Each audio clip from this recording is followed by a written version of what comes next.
ಎಲ್ಲ ಸಹೃದಯರಿಗೆ ನಮಸ್ಕಾರ.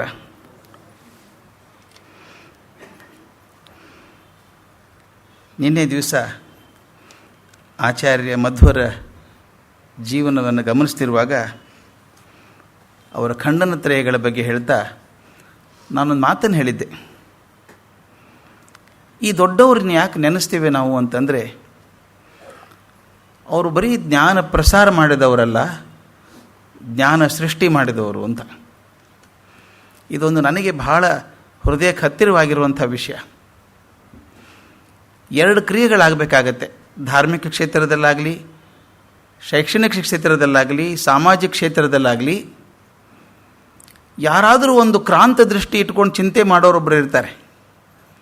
ಅವ್ರು ಕೊಟ್ಟಂಥ ನಿರ್ದೇಶ ಏನಿದೆ ಅದು ಒರಿಜಿನಲ್ ಥಾಟ್. ಅದನ್ನು ಉಳಿದವ್ರು ಪ್ರಸಾರ ಮಾಡ್ತಾರೆ. ಪ್ರಸಾರ ಮಾಡೋರು ಬೇಕು ನಮಗೆ, ಆದರೆ ಸೃಷ್ಟಿ ಮಾಡೋರು ಬೇಕಲ್ವೇ? ಸೃಷ್ಟಿ ಆದರೆ ತಾನೇ ಪ್ರಸಾರ ಮಾಡೋದು. ಅದಕ್ಕೆ ನಾನು ಇನ್ನೂ ಹೇಳಿದ್ದೆ, ಜ್ಞಾನ ಸೃಷ್ಟಿ, ಜ್ಞಾನ ಪ್ರಸಾರ ಎರಡು ಬಹಳ ಮುಖ್ಯವಾದ ಕೆಲಸಗಳು ಅಂತ. ಆಚಾರ್ಯ ಶಂಕರರಾಗಲಿ, ಆಚಾರ್ಯ ಮಧ್ವರಾಗಲಿ, ಆಚಾರ್ಯ ರಾಮಾನುಜರಾಗಲಿ, ಇವ್ರನ್ನೆಲ್ಲ ಯಾಕೆ ನಾವು ಯಾವಾಗಲೂ ಪ್ರಾತಸ್ಮರಣೀಯರು ಅಂತ ಇಟ್ಕೋತೀವಿ ಅಂತಂದರೆ, ಅವ್ರು ವಿಚಾರ ಮಾಡಿದಂಥ ದಿಕ್ಕೇ ಬೇರೆ ಇತ್ತಲ್ಲ. ಆ ಆಳ, ಆ ಚಿಂತನೆಯ ಆಳ ಇದೆಯಲ್ಲ, ಹರಹ ಇದೆಯಲ್ಲ, ಅದ್ಭುತ ಅನಿಸ್ಬಿಡುತ್ತೆ. ಅದಕ್ಕೆ ಅವರು ಜ್ಞಾನ ಸೃಷ್ಟಿ ಮಾಡಿದವರು ಅಂತ ಅವ್ರನ್ನೆಲ್ಲರೂ ನಾವು ಧರ್ಮದ ನಾಯಕರು ಅಂತ ಕರೆದ್ವಿ. ಹಾಗೆ ಶಿಕ್ಷಣದಲ್ಲಿ ಮಾಡಿದವರು ಶಿಕ್ಷಣದ ನಾಯಕರಾಗ್ತಾರೆ, ಸಾಮಾಜಿಕದಲ್ಲಿ ಮಾಡಿದವರು ಸಾಮಾಜಿಕ ನಾಯಕರಾಗ್ತಾರೆ. ಎಷ್ಟೋ ಸಲ ಅನಿಸುತ್ತೆ ನನಗೆ, ಗಾಂಧೀಜಿ ಮಾಡಿದ್ದೇನೆ ಸ್ವಲ್ಪ. ಅವರು ಈ ಪರಂಪರೆಯಲ್ಲಿ ಗಾಂಧೀಜಿ ಸಾಮಾಜಿಕ ಸೇವೆಯಲ್ಲಿ ಮಾಡಿದಂಥ ಕಲ್ಪನೆ ಇವತ್ತಿಗೂ ಆಶ್ಚರ್ಯ ಹುಟ್ಟಿಸುವಂಥದ್ದಿದೆ. ಜ್ಞಾನ ಸೃಷ್ಟಿ ಮಾಡಿದಂಥವ್ರು. ನನಗೆ ಈ ಜ್ಞಾನ ಸೃಷ್ಟಿ, ಜ್ಞಾನ ಪ್ರಸಾರ ಬಂದಾಗ ಒಂದು ಸ್ವಲ್ಪ ಯಾರೋ ಕೇಳಿದ್ರು ನನಗೆ, ಸೃಷ್ಟಿ ಆಗೋದು ಹೆಂಗಾಗ್ತದೆ ಇದು ಅಂತ. ಸೃಷ್ಟಿಯೇ ಮಾಡಬೇಕಾಗಿಲ್ಲ, ನೀವು ಸೃಷ್ಟಿಗೆ ಪ್ರಚೋದನೆ ಮಾಡಿದರೂ ಸಾಕಾಗುತ್ತೆ. ಅದಕ್ಕೆ ನಮ್ಮದೇ ಒಂದು ಉದಾಹರಣೆ ಕೊಟ್ಟಿದ್ದೆ, ಅದು ಇಲ್ಲಿ ಹೇಳಿದ್ನೇ ಇಲ್ಲೋ ನೆನಪಿಲ್ಲ ನನಗೆ. ನಾನೊಂದು ಅಂತಾರಾಷ್ಟ್ರೀಯ ಶಾಲೆ ಪ್ರಿನ್ಸಿಪಾಲ್ ಆಗಿದ್ದೆ. ಸುಮಾರು 8 ದೇಶದ ಮಕ್ಕಳು ಇರ್ತಿದ್ರು, ಓದ್ತಾ ಇದ್ರಲ್ಲಿ. ಆ ರೆಸಿಡೆನ್ಷಿಯಲ್ ಸ್ಕೂಲ್ ಪೂರ್ತಿ, ಅದು ಎಲ್ಲ ಮಕ್ಕಳು ಅಲ್ಲೇ ಇರೋದು, ಹೋಗಿ ಬರೋರಿಲ್ಲ, ಮನೆಗೆ ಹೋಗಿ ಬರೋರಿಲ್ಲ. 24 ತಾಸು ಮಕ್ಕಳ ಜೊತೆಗೆ ಇರಬೇಕಲ್ಲ, ಅದು ಬಂದ ಜಾಸ್ತಿ ಗಟ್ಟಿ ಇರುತ್ತೆ. ಭಾನುವಾರನೂ ಮಕ್ಕಳ ಜೊತೆಗೆ ಇರೋದೆ, ಶನಿವಾರನೂ ಮಕ್ಕಳ ಜೊತೆಗೆ ಇರೋದೆ, ಅಲ್ಲೇ ಇರೋದು.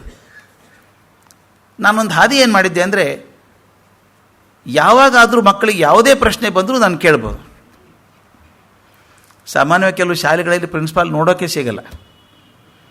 ನಾನೇನು ಮಾಡಿದ್ದೆ, ನೀವು ಯಾವಾಗಾದರೂ ಏನು ಬೇಕಾದರೂ ಪ್ರಶ್ನೆ ಕೇಳ್ಬೋದು.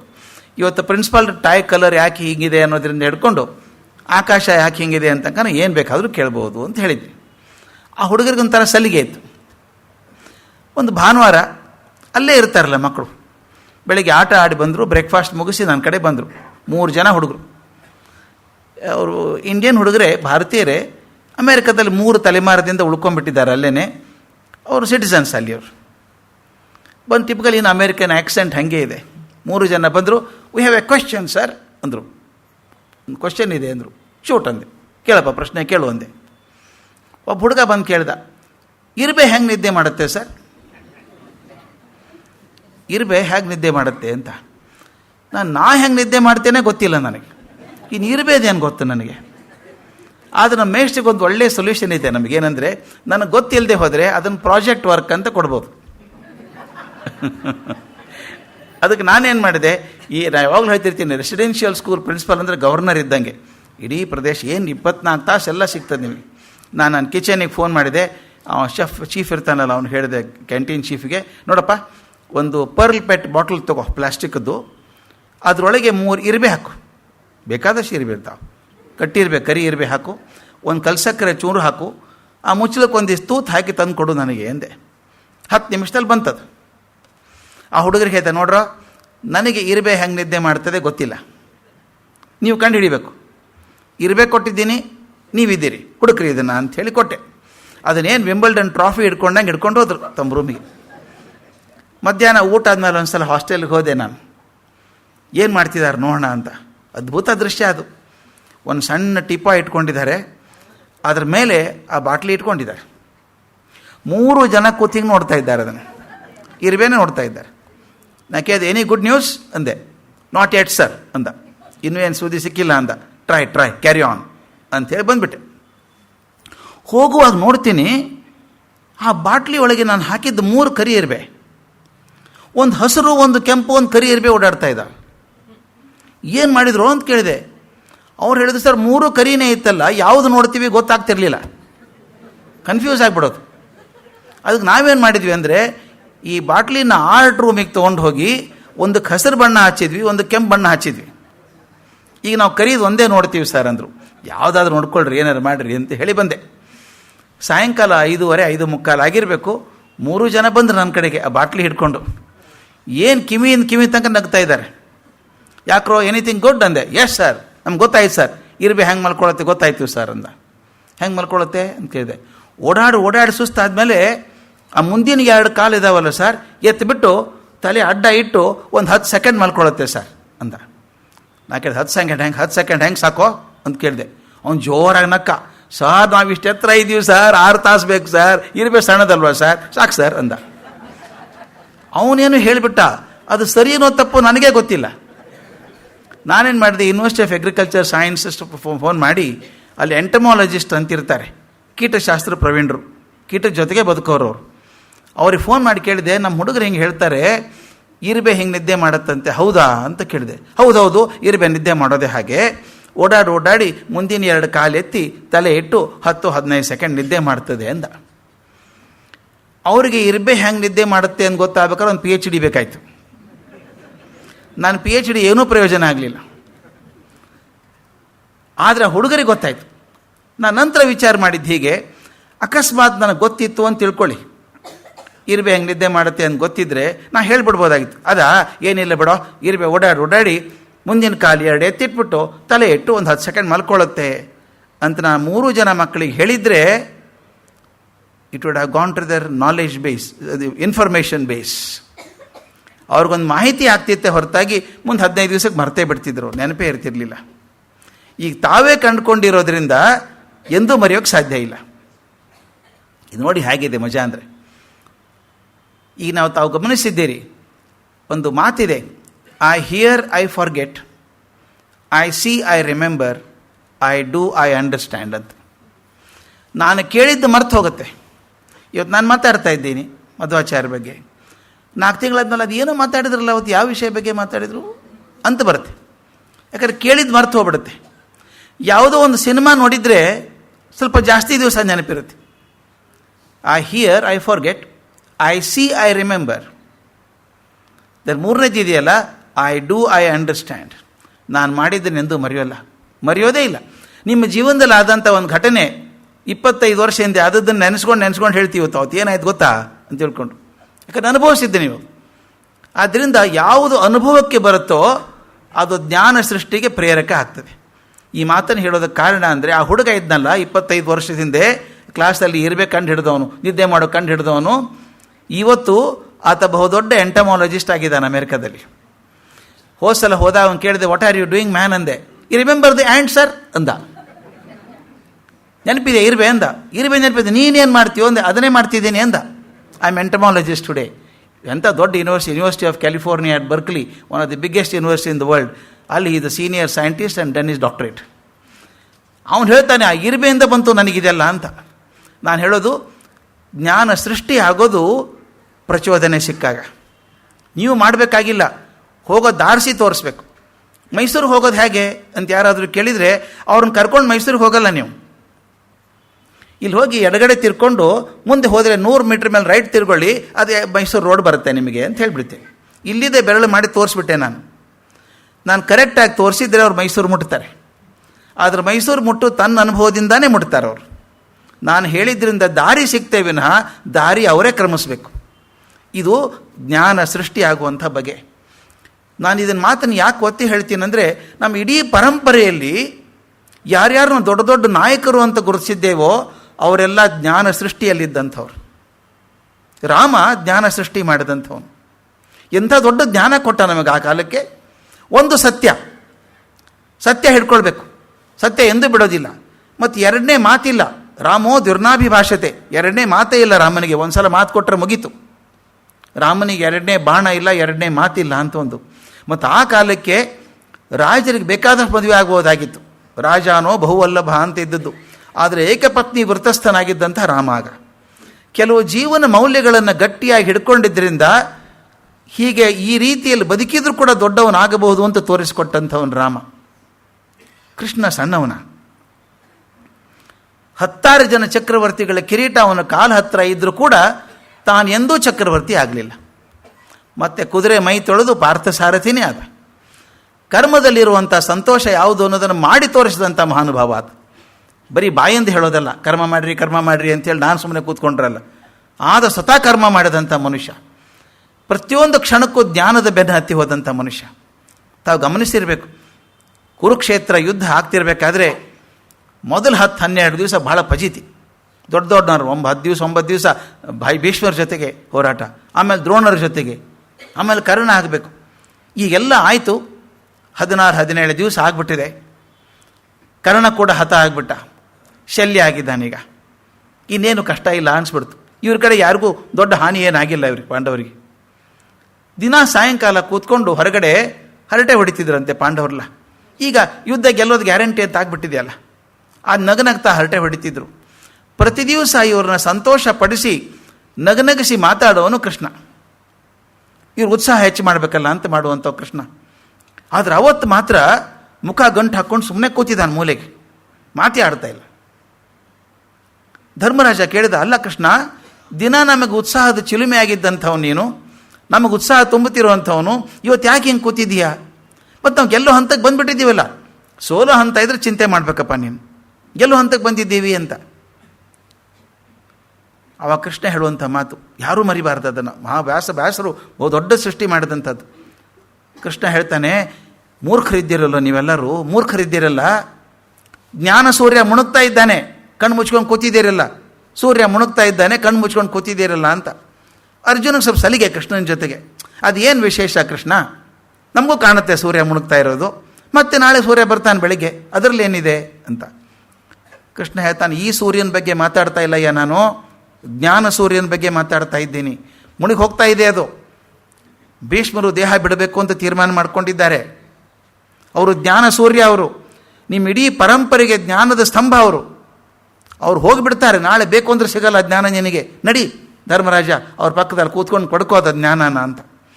ಕೃಷ್ಣನಿಗೆ ಆ ಜ್ಞಾನದ ಬಗ್ಗೆ ಎಷ್ಟು ಆಸಕ್ತಿ ಇತ್ತು ಅಂತ ಕರ್ಕೊಂಡು ಹೋಗ್ತಾನೆ. ಮರುದಿವಸ ಧರ್ಮರಾಜನ ಮುಜುಗ್ರ, ನಾವೇ ಬಾಣ ಹೊಡೆದು ಮಲಗಿಸ್ಬಿಟ್ಟಿದ್ದೀವಿ ಅಜ್ಜನ್ನ, ಅವನ ಹತ್ರ ಮಾತಾಡೋದು ಹೇಗೆ ಅಂತ.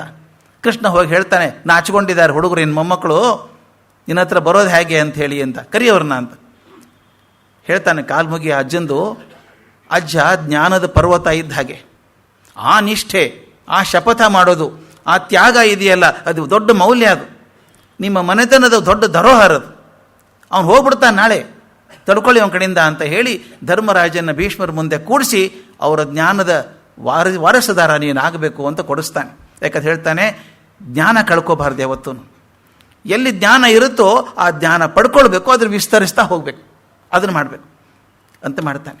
ತಂದ ಜೀವನದ್ದು ಕೊನೆಗೆ ಯಾದವರನ್ನು ಕರ್ಕೊಂಡು ಹೋಗಿ ಪ್ರಭಾಸ ತೀರ್ಥಕ್ಕೆ ಹೋದಾಗ, ತನ್ನ ಅವತಾರ ಸಮಾಪ್ತಿ ಕಾಲಕ್ಕೆ ಅವರೆಲ್ಲರೂ ಹೊಡೆದಾಡಿ ಸಾಯ್ತಿರ್ಬೇಕಾದ್ರೆ ಬಲರಾಮನ ಹೇಳ್ತಾನೆ, ಬಲರಾಮನಿಗೆ ಹೋಗಿನ್ನ ಮುಗೀತು, ನಾನು ಬರ್ತೀನಿ, ನಾನು ಹಿಂದೆ ಬರ್ತೀನಿ ಅಂತ ಬಲರಾಮನ ಕಳಿಸ್ತಾನೆ. ಆತ ಶೇಷ ಆಗಿ ಸಮುದ್ರದಲ್ಲಿ ಹೋದ ಅಂತ ಬರುತ್ತೆ.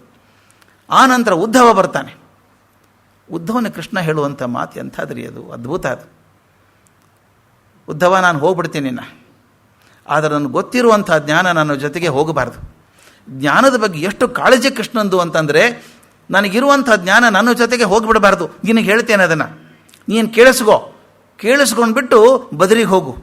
ಬದರಿಕಾಶ್ರಮದಲ್ಲಿ ದೊಡ್ಡವರಿದ್ದಾರೆ, ಅವ್ರಿಗೆಲ್ರಿಗೂ ಹೇಳು ನೀನು, ಈ ಇದ್ದಂಥ ಜ್ಞಾನ ಕಳ್ಕೊಂಡು ಹೋಗಬಾರ್ದು. ಇದು ಕಾಳಜಿ ಇದ್ದದ್ದು ಕೃಷ್ಣ. ಆದ್ದರಿಂದ ಯಾರು ಜ್ಞಾನವನ್ನು ಸಂರಕ್ಷಿಸಿ ವೃದ್ಧಿಸಿ ಬೆಳೆಸಿದರೋ ಅವ್ರು ನಮ್ಮ ಸಮಾಜಕ್ಕೆ ನಾಯಕರಾದರು, ಎಲ್ಲ ಕ್ಷೇತ್ರಗಳಲ್ಲಾದರು. ಒಬ್ಬ ಬುದ್ಧ ಸಾಲದೇನ್ರಿ, ಆತ ವಿಚಾರ ಮಾಡಿದಂಥ ರೀತಿ ಅಂಥದ್ದು. ಒಂದೇ ಸಾಲು, ಆಸೆಯ ದುಃಖಕ್ಕೆ ಮೂಲ ಕಾರಣ ಅಂತ ಹೇಳಿದ್ದು. ಆಸೆ ಕಮ್ಮಿ ಮಾಡಿಕೊಳ್ಳಿ, ಆ ಬುದ್ಧ ಹೇಳಿದಂಥ ಮಾತು ಅದೊಂದು ಹೊಸ ದೃಷ್ಟಿ ಅಲ್ವಾ ನೋಡುವಂಥದ್ದು. ಯಾವುದೂ ಇಟ್ಕೋಬೇಡಿ, ಸಾಮಗ್ರಿ ತುಂಬ್ಕೋಬೇಡಿ ನಿಮ್ಮ ಹತ್ರ ಅಂತ ಹೇಳಿದಂಥ ಮಹಾವೀರ ಅದ್ಭುತ ಕಲ್ಪನೆ ಕೊಡಲಿಲ್ವಾ? ಒಬ್ಬ ಬಸವಣ್ಣ ಅದ್ಭುತ ಅಲ್ಲೇನ್ರಿ, ಕ್ರಾಂತಿಕಾರಿ ಅನಿಸೋದಿಲ್ವಾ? ಅಷ್ಟು 900 ವರ್ಷಗಳ ಹಿಂದೆ ಮಾಡಿದಂಥ ಕ್ರಾಂತ ದೃಷ್ಟಿ ಇದೆಯಲ್ಲ, ನಮ್ಮ ಕೆಲಸ ಕೀಳಂತ ತಿಳ್ಕೊಂಡು ಒದ್ದಾಡದಂಥ ಮಂದಿಗೆ ಕಾಯಕವೇ ಕೈಲಾಸ ಅಂತ ಹೇಳಿ ನಿನ್ನ ಹೆಸರಿಟ್ಕೊಳ್ಳಪ್ಪ, ನೀನು ಯಾವ ಕೆಲಸ ಮಾಡ್ತೀವಿ ಮಾದಿಗ್ರ ಇಟ್ಕೋ, ಹೆಸರಿಟ್ಕೊ, ನೀನು ತೊಂದರೆ ಇಲ್ಲ, ಹೆಸರಿಟ್ಕೋ, ನಿಂದು ನೀನು ಕೆಲಸದ ವೃತ್ತಿ ಹೆಸರಿಟ್ಕೋ ಅಂತ ಹೇಳಿ ವೃತ್ತಿ ಘನತೆ ಕೊಟ್ಟದ್ದು ಒಂದು ಹೊಸ ದೃಷ್ಟಿ ಅಲ್ವಾ ಅದು? ವಚನ ಪರಂಪರೆನೇ ಹಾಕಿಕೊಡ್ಲಿಲ್ವ ಒಂದನ್ನು? ಆದ್ದರಿಂದ ಅವರೆಲ್ಲ ಯಾಕೆ ದಾರ್ಶನಿಕರಾಗ್ತಾರಂದರೆ ಆ ಮಟ್ಟದ ಜ್ಞಾನವನ್ನು ಸೃಷ್ಟಿ ಮಾಡಿದಂಥವ್ರು. ಈಗ ನನಗೆ ಇವರೆಲ್ಲರೂ ಯಾಕೆ ಅದಕ್ಕೆ ಬೆಳಕಿನ ದೀಪಗಳು ಅಂತ ಹಾಕ್ಕೊಂಡದ್ದು ನಾವು ಇದನ್ನು. ಯಾರು ನಮ್ಮ ಜೀವನಕ್ಕೆ ಬೆಳಕನ್ನು ಕೊಟ್ಟರೋ ಅವರೆಲ್ಲ ಜ್ಞಾನ ಸೃಷ್ಟಿ ಮಾಡಿದಂಥವ್ರು. ಆ ದೃಷ್ಟಿಯಿಂದ ನೋಡಬೇಕು ಹೊರತಾಗಿ ಮತ್ತು ಬೇರೆ ದೃಷ್ಟಿಯಿಂದ ಅಲ್ಲ. ಇವರೆಲ್ಲರೂ ದೊಡ್ಡ ಮಾಡಿದಂಥ ಸಾಧನೆ, ಅದರೊಳಗೆ 10 ಜನರು ನೋಡ್ಕೊಂಡು ಬಂದಿದ್ದೀವಿ. ತಾವು ನೋಡಿದಾಗ ನೋಡಿರಬೇಕು, ಹಾಕ್ಕೊಂಡು ಬಂದದ್ದು ಗೆರೆನೇ ಆಗಿತ್ತು. ಮೊದಲು ವೇದವ್ಯಾಸರಿಂದ ಶುರು ಮಾಡಿ, ವೇದವ್ಯಾಸರಾದಮೇಲೆ ಕೃಷ್ಣ, ರಾಮ, ಬುದ್ಧ, ಮಹಾವೀರ, ಶ್ರೀ ಶಂಕರರು, ಅದಾದಮೇಲೆ ಮಧ್ವಾಚಾರ್ಯರು. ಎಲ್ಲರನ್ನೂ ನೋಡೋಣ, ತೆರೆದ ಮನಸ್ಸಿನಿಂದ ನೋಡೋಣ. ಯಾಕೆ ನಮಗೆ ಯಾವುದೂ ಸರಿಯಾಗಿ ಅರ್ಥ ಆಗಿಲ್ಲ. ನಾವು ಸುಮ್ಮನೆ ಒದ್ದಾಡ್ತಾ ಇದ್ದೀವಿ, ಅದು ಸರಿ, ಇದು ಸರಿ, ಇದು ಸರಿ, ಅದಲ್ಲ, ದ್ವೈತ ಸರಿನಾ ಅದ್ವೈತ ಸರಿನಾ ಅಂತ ಜಗಳಾಡ್ತಾ ಇದ್ದೀವಿ. ನಮ್ಗೆ ಯಾವುದೂ ಸ್ಪಷ್ಟವಾಗಿ ಅರ್ಥ ಆಗಿಲ್ಲ. ಅದಕ್ಕೆ ಡಿವಿಜನ್ ಹೇಳ್ತಾರೆ, ಅವ್ರ ಮಾತೇ ಕೇಳ್ಕೊಂಬಿಡೋಣ, ಭಾಳ ಚೆನ್ನಾಗಿದೆ. ದ್ವೈತವೇನ್ ಅದ್ವೈತವೇನ್ ಆತ್ಮದರ್ಶನಿಗೆ. ಎಂಥ ಚಂದದ ಮಾತು. ದ್ವೈತವೇನ್ ಅದ್ವೈತವೇನ್ ಆತ್ಮದರ್ಶನಿಗೆ, ಶ್ರೋತಾದಿ ವಿಧಿ ಏನು, ತಪ ನಿಯಮವೇನು, ನಿತಿ ಸರ್ವಾತ್ಮಮತಿ ಅದರಿಂ ಅಮಿತ ಪ್ರೀತಿ, ಭೀತಿ ಇಲ್ಲದನವನು ಮಂಕುತಿಮ್ಮ. ಕಗ್ಗದಲ್ಲಿ ಬರುವಂಥ ಮಾತು 4 ಸಾಲಲ್ಲಿ ಇಟ್ಟುಬಿಡ್ತಾರಲ್ಲಪ್ಪ, ಅದ್ಭುತ ಅನಿಸ್ಬಿಡುತ್ತೆ ನನಗೆ. ದ್ವೈತ ಏನು ಅದ್ವೈತ ಏನು? ಯಾರಿಗೆ ದ್ವೈತ ಅದ್ವೈತ ಮುಖ್ಯ ಅಲ್ಲ ಅಂದರೆ ಆತ್ಮದರ್ಶನಿಗೆ. ಯಾವನಿಗೆ ಆತ್ಮದರ್ಶನ ಆಗಿದೆಯೋ, ಶಂಕರಾಚಾರ್ಯ ಕೇಳಿದ ಪ್ರಶ್ನೆ, ಕೋಹಂ ಕುತಾಯಾತಃ, ನಾನು ಯಾರು, ಎಲ್ಲಿ ಬಂದಿದ್ದೇನೆ, ನಾನು ಯಾರು ಅಂತ ನನ್ನ ಆತ್ಮಪ್ರಜ್ಞೆ ಜಾಗೃತ ಆಗಿಬಿಟ್ರೆ ದ್ವೈತ ಅದ್ವೈತ ಅದಲ್ಲ. ನೀವು ಪಾಠ ಕಲಿಸ್ಬೇಕಾದ್ರೆ ಮಕ್ಕಳಿಗೆ ಇದು ಎ ಇದು ಬಿ ಅಂತ ಕಲಿಸ್ತೀವಿ. ಎ ಕಲಿಸ್ಬೇಕಾದ್ರೆ ಮೊದಲು ಹೀಗೊಂದು ಸೊಟ್ಟಗೆರೆ ಹಾಕುವಂತೀವಿ, ಇನ್ನೊಂದು ಸೊಟ್ಟಗೆರೆ ಹಾಕುವಂತೀವಿ, ಆಮೇಲೆ ಅಡ್ಡಗೆರೆ ಹಾಕುವಂತೀವಿ. ಆ ಮಗು ಕಲಿಸೋದೇ ಹಾಗೆ. ನಾವು ಮೊದಲು ಈ ಕಡೆ ಸೊಟ್ಟಗೆರೆ ಹಾಕು, ಈ ಕಡೆ ಸೊಟ್ಟಗೆರೆ ಹಾಕು ಅಂತ ಹೇಳ್ತೀವಿ. ಆ ಮಗುಗೆ ಅದೇನಾಗ್ತದೆ ಅಂತ ಗೊತ್ತಿಲ್ಲ, ಆದರೆ ಕಲಿಸೋರಿಗೆ ಗೊತ್ತಿದೆ. ಆ 3 ಗೆರೆ ಸೇರಿಸಿದಾಗ ಎ ಆಗ್ತದೆ ಅಂತ. ಕಲಿಸೋರಿಗೆ ಗೊತ್ತು ಮೊದಲು ಏನಾಗ್ತದೆ ಅಂತ, ಮಗುಗೆ ಗೊತ್ತಿಲ್ಲ. ನಾವೀಗ ಮಕ್ಕಳಾಗಿದ್ದೀವಿ, ಇದು ಸರಿ ಇದು ಸರಿ ಅಂತ ಒದ್ದಾಡ್ತೀವಿ. ಆದರೆ ನಿಜವಾಗ್ಲೂ ಆತ್ಮದರ್ಶನ ಮಾಡಿಕೊಂಡಂಥ ಮನುಷ್ಯನಿಗೆ ದ್ವೈತ ಬೇಡ ಅದ್ವೈತ ಬೇಡ. ಹೇಳ್ತಾರೆ, ಶ್ರೌತಾದಿ ಮಿಧಿ ಏನು, ತಪ ನಿಯಮವೇನು. ನಾನು ಹಿಂದಕ್ಕೊಂದ್ಸಲ ಹೇಳಿದ್ದೆ, ಜೈನರಲ್ಲಿ ಸನ್ಯಾಸಿಗಳಾಗಬೇಕಾದ್ರೆ ಭಾಳ ಕಷ್ಟದ ನಿಯಮಗಳು ಉಂಟು, ಭಾಳ ಕಷ್ಟ. ನನಗನ್ಸ ಮಟ್ಟಿಗೆ ಜೈನ ಮತದಲ್ಲಿರುವಷ್ಟು ಕಠಿಣವಾದ ಸನ್ಯಾಸ ವೃತ ಇನ್ನು ಎಲ್ಲೂ ಇಲ್ಲ. ಭಾರಿ ಕಷ್ಟ. ನೋಡ್ತಿರ್ಬೇಕು ತಾವು, ಸಾಧ್ವಿಗಳು ರಸ್ತೆಯಲ್ಲಿ ನಡ್ಕೊಂಡು ಹೋಗ್ತಿರ್ತಾರೆ, 200-300 ಮೈಲ್ ನಡ್ಕೊಂಡು ಹೋಗ್ತಾರೆ, ಹಾಗೆ ರಸ್ತೆ ಪಕ್ಕದಲ್ಲಿ ಕೂಡೋಂಗಿಲ್ಲ ಅವರು. ಅವ್ರ ನಿಯಮಗಳು ಭಾಳ ಕಟ್ಟುನಿಟ್ಟಾದದ್ದು. ಅವರು 5 ಸೀಡಿಯಾ ಅಂತಾರೆ, 5 ಹಂತಗಳಲ್ಲಿ ಸನ್ಯಾಸಿಗಳಾಗಬೇಕು ಅಂತ. ಮಹಾವೀರ ಮಾಡಲೇ ಇಲ್ಲ 5 ಹಂತ. ಉಳಿದವ್ರಿಗೆ 5 ಹಂತ ಬೇಕು, ಮಹಾವೀರನ ಬೇಕಾಗಿಲ್ಲ, ಒಂದೇ ಕಾಲಲ್ಲಿ ಪಟ್ಟಂತ ಹೋಗ್ಬಿಟ್ಟು ಅವನ ಮೇಲೆ. ಅದಕ್ಕೆ ಹೇಳೋದು ನಾನು, ಆ ಶಕ್ತಿ ಇದ್ದವರಿಗೆ 5 ಹಂತನೇ ಬೇಕಾಗಿಲ್ಲ. ಅದಕ್ಕೆ ಹೇಳ್ತಾರೆ, ದ್ವೈತ ಅದ್ವೈತ ಯಾರಿಗೆ, ಹಾದಿ ಹುಡುಕೋವರಿಗೆ, ಆತ್ಮದರ್ಶನ ಆದವಂಗೆ ಯಾವುದೂ ಬೇಕಾಗಿಲ್ಲ. ಅದು ಅವು ಕ್ಲಾಸಿಫಿಕೇಶನ್ ಅಷ್ಟೇ. ನೀತಿ ಸರ್ವಾತ್ಮಮತಿ, ಇದು ಬಹಳ ಚಂದ. ಎಲ್ಲರ ಆತ್ಮನೂ ಒಂದೇ ಅಂತ ತಿಳ್ಕೊಳ್ಳುವಂಥ ಮನಸ್ಸು ಬಂದುಬಿಟ್ರೆ ನಿಮಗೆ ಅದರಿಂ ಅಮಿತ ಪ್ರೀತಿ, ಒಬ್ಬರನ್ನೊಬ್ಬರನ್ನ ಪ್ರೀತಿ ಮಾಡುವಂಥ ಮನಸ್ಸು ಬಂದರೆ ಸಾಕ್ರಿ, ಇನ್ನು ಯಾವುದೂ ಬೇಕಾಗಿಲ್ಲ ನಿಮಗೆ. ಒಂದು ಉದಾಹರಣೆ ನನಗೆ ಬರುತ್ತೆ, ತಾವು ಕಂಡಿದ್ದೀರಿ. ಸೇಂಟ್ ಜಾನ್ ಅಂತ ಒಬ್ಬ ಇದ್ದ, ಯೇಸು ಕ್ರಿಸ್ತನ ಜೊತೆಗೆ ಬದುಕಿದಂಥ ಮನುಷ್ಯ. ಯಾವತ್ತು ಯೇಸು ಕ್ರಿಸ್ತ ಸಮುದ್ರ ದಾಟಿ ಹೋಗಬೇಕು ಅಂದಾಗ, ತೆರೆಗಳು ಬೋರ್ಗರೆದು ಬಂದಾಗ, ಬಿರುಗಾಳಿ ಬಂದಾಗ ಕ್ರಿಸ್ತ ಹೇಳ್ತಾನೆ, ತೆರೆಗಳೇ ನಿಂತು ಬಿಡಿ, ಬಿರುಗಾಳಿ ನಿಲ್ಲಿ ಅಂದಾಗ ಠಕ್ ಅಂತ ಬಿರುಗಾಳಿ ನಿಂತಿದ್ದು, ತೆರೆ ನಿಂತಿದ್ದು ನೋಡಿದವನು ಜಾನ್ ಪಕ್ಕದಲ್ಲೇ ಇದ್ದವನು. ಅಂದರೆ ಯೇಸು ಕ್ರಿಸ್ತನ ಎಲ್ಲ ಸಾಧನೆಗೆ ಆ ಸಿ ಆಫ್ ಗೆಲಿಲಿ ನೀರ ಮೇಲೆ ನಡ್ಕೊಂಡು ಹೋದಾಗ ಅವನ ಕೈ ಹಿಡ್ಕೊಂಡು ನಡ್ಕೊಂಡು ಹೋದವನು ಸೇಂಟ್ ಜಾನ್. ಏನೇನು ಪವಾಡಗಳನ್ನು ಮಾಡಿದ. ಅವನ ಶಿಷ್ಯ ಒಬ್ಬ ಸತ್ತು ಹೋದಾಗ ಅವನ ಮಗಳು ಸತ್ತು ಹೋಗ್ತಾಳೆ, ಬಾಕ್ಸಲ್ಲಿ ಹಾಕಿಟ್ಟಿದ್ದಾರೆ ಹೆಣ. ಅಲ್ಲಿ ಯೇಸು ಕ್ರಿಸ್ತ ಹೋಗಿ ಹುಡುಗಿ ನೆತ್ತಿ ಏಳು ಮಗು ಅಂದಾಗ ಎದ್ದು ಬಿಡ್ತಾಳಕ್ಕೆ. ಅಲ್ಲಿ ಚಪ್ಪಾಳೆ ತಟ್ಟದವನು ಜಾನ್. ಆತ ಮೊದಲನೇ ಸಲ ಬಂದು ಒಂದು ಚರ್ಚಲ್ಲಿ ಭಾಷಣ ಮಾಡ್ತೀನಿ ಅಂತ ಬಂದಂತೆ. 97 ವರ್ಷ ಸೇಂಟ್ ಜಾನ್ಗೆ. ಅವಾಗ ನಡೆಯೋಕ್ಕಾಗ್ತಾ ಇಲ್ಲ, ಧ್ವನಿ ನಡುಗ್ತಾ ಇದೆ. ಕೈ ಹಿಡ್ಕೊಂಡು ಕರ್ಕೊಂಬರ್ತಾರೆ. ಬಹುಶಃ ಇದು ಕಡೆ ಮಾತು ಒಂದು, ಇನ್ನು ಮುಂದೆ ಮಾತಾಡೋಕ್ಕೂ ಆಗಲಿಕ್ಕಿಲ್ಲ. ಕೈ ಹಿಡ್ದು ಕರ್ಕೊಂಬಂದಾಗ 100 ಜನ ಸೇರಿರ್ತಾರೆ. ಸೇಂಟ್ ಜಾನ್ ನೋಡೋದಂದ್ರೆ ಅದ್ಭುತ ಅಲ್ವಾ. ಯೇಸು ಕ್ರಿಸ್ತನ ಜೊತೆಗೆ ಹೆಜ್ಜೆಯಲ್ಲಿ ಹೆಜ್ಜೆಯಿಟ್ಟು ನಡೆದಂಥ ಭಕ್ತ ಇವನು. ಅವನು ಏನು ಹೇಳ್ತಾನೆ ಕೇಳಬೇಕು ಅಂತ ಎಲ್ಲರೂ ಮೈಯೆಲ್ಲ ಕಿವಿಯಾಗಿ ಕೂತಿದ್ದಾರೆ. ಇನ್ನೊಬ್ಬ ಸಂತ ವರ್ಣನೆ ಮಾಡ್ತಾ ಹೋಗ್ತಾನೆ, ಏನೇನು ಸಾಧನೆ ಮಾಡಿದ್ದ ಜಾನ್, ಯಾವ್ಯಾವ ಹಂತದಲ್ಲಿ ಯೇಸು ಕ್ರಿಸ್ತನ ಜೊತೆಗಿದ್ದ ಅಂತ ಹೇಳ್ತಾ ಹೋಗ್ತಾನೆ. ಅದನ್ನು ಕೇಳಿದಾಗೆಲ್ಲ ಚಪ್ಪಾಳೆ ತಡ್ತಾರೆ ಜನ, ರೋಮಾಂಚನ ಆಗಿಬಿಡುತ್ತೆ. ಅಂಥ ಜಾನ್ ನಮ್ಮ ಮುಂದೆ ಇದ್ದಾನೆ. ಏನು ಮಾತಾಡ್ತಾನೆ? ಜಾನ್ ಬಂದ, ನಡುಗೋ ಧ್ವನಿ, ಕೈ ಹಿಡ್ಕೊಂಡೇ ನಿಂತಿದ್ರು ಶಿಷ್ಯರು. ಅವನು ಹೋಗಿ ಹೇಳಿದ್ದಂತೆ, ಪ್ರಿಯ ಸ್ನೇಹಿತರೆ, ಸುತ್ತಮುತ್ತಲ ಇರೋರನ್ನ ಯಾರನ್ನು ಕಾಣ್ತಿರೋ ಅವ್ರೆಲ್ಲರನ್ನೂ ಪ್ರೀತಿ ಮಾಡಿ ನೀವು ಅಂದ. ಕೈ ಮುಗದ ವಾಪಸ್ಸ ಕೂತ್ಕೊಂಬಿಟ್ಟ. ಅದೇ ಕಡೆ ಮಾತು, ಮುಂದೆ ಮಾತಾಡಲಿಲ್ಲ, ತೀರ್ಕೊಂಡ. ನನಗೆ ಆಶ್ಚರ್ಯ ಆಗೋದು, ಅವು ಏನೆಲ್ಲ ಹೇಳ್ಬೋದಾಗಿತ್ತಲ್ಲ, ಅವನ ಅನುಭವದ ಹಾದಿಯಲ್ಲಿ ಏನೆಲ್ಲ ಹೇಳ್ಬೋದಾಗಿತ್ತು, ಯೇಸು ಕ್ರಿಸ್ತನ ಬಗ್ಗೆ ಹೇಳ್ಬೋದಾಗಿತ್ತು, ಏನೇನು ಹೇಳಬೇಕಾಯ್ತು, ಏನೂ ಹೇಳಲಿಲ್ಲ ಅವನು. 97 ವರ್ಷದ ಜೀವನಾವಧಿಯಲ್ಲಿ ಅವನು ಹೇಳಬೇಕು ಅನಿಸಿದ್ದು ಬಹುಶಃ ಇದೊಂದೇ ಅನಿಸುತ್ತೆ. ಜೊತೆಗಿದ್ದವ್ರನ್ನೆಲ್ಲರನ್ನೂ ಪ್ರೀತಿ ಮಾಡಿ, ಎಲ್ಲರ ಬಗ್ಗೆ ಪ್ರೀತಿ ತೋರಿಸಿ ಅಂತ ಒಂದೇ ಮಾತು ಹೇಳಿದ್ನಲ್ಲ, ಅದು ಬಹುಶಃ ಆ ಜಗತ್ತಿಗೆ ಆ ಶತಮಾನಕ್ಕೆ ಅದು ಬೇಕಾಗಿತ್ತೆ ಅನ್ನೋ ಅನ್ನಿಸ್ತು. ನನಗೆ ಇವತ್ತು ಅನಿಸೋದು ಆ ಶತಮಾನಕ್ಕಿಂತ ಈ ಶತಮಾನಕ್ಕೆ ಇನ್ನೂ ಹೆಚ್ಚು ಬೇಕಾಗಿದೆ. ಅದನ್ನೇ ಎಷ್ಟು ಚಂದ ಹೇಳ್ತಾರೆ, ನೀತಿ ಸರ್ವಾತ್ಮ ಮತಿ, ಎಲ್ಲರಲ್ಲೂ ಅದೇ ಆತ್ಮ ಅಂತ ತಿಳ್ಕೊಳ್ಳೋದಾದರೆ ಅದರ ಅಮಿತ ಪ್ರೀತಿ, ಎಲ್ಲರ ಬಗ್ಗೆ ಪ್ರೀತಿ ಬರ್ತದೆ. ಒಂದು ಸಲ ಎಲ್ಲರ ಬಗ್ಗೆ ಪ್ರೀತಿ ಬರೋದಾದರೆ ಭೇದನೇ ಬರೋದಿಲ್ಲ. ಆವಾಗ ದ್ವೈತ ಅದ್ವೈತ ಪ್ರಶ್ನೆನೇ ಇಲ್ಲ. ಅದಕ್ಕೆ ಹೇಳ್ತಾರೆ, ಭೀತಿ ಇಲ್ಲದನವನು ಮಂಕುತಿಮ್ಮ, ಅವನು ಯಾರ ಭಯನೂ ಇಲ್ಲ, ಯಾಕಂದ್ರೆ ಎಲ್ಲರನ್ನೂ ಪ್ರೀತಿ ಮಾಡ್ತಾನೆ. ಭಯ ಇರೋದು ಯಾರಿಗಾದರೂ ಮೋಸ ಮಾಡಿದರೆ ನನಗೇನು ಮಾಡ್ತಾರೋ ಅಂತ ಚಿಂತೆ ಇರಬೇಕು. ಎಲ್ಲರನ್ನೂ ಪ್ರೀತಿ ಮಾಡೋನಿಗೇನು ಭಯ? ಅದಕ್ಕೆ ಭೀತಿ ಇಲ್ಲದನವನು ಮಂಕುತಿಮ್ಮ ಅಂತ ಹೇಳ್ತಾರೆ.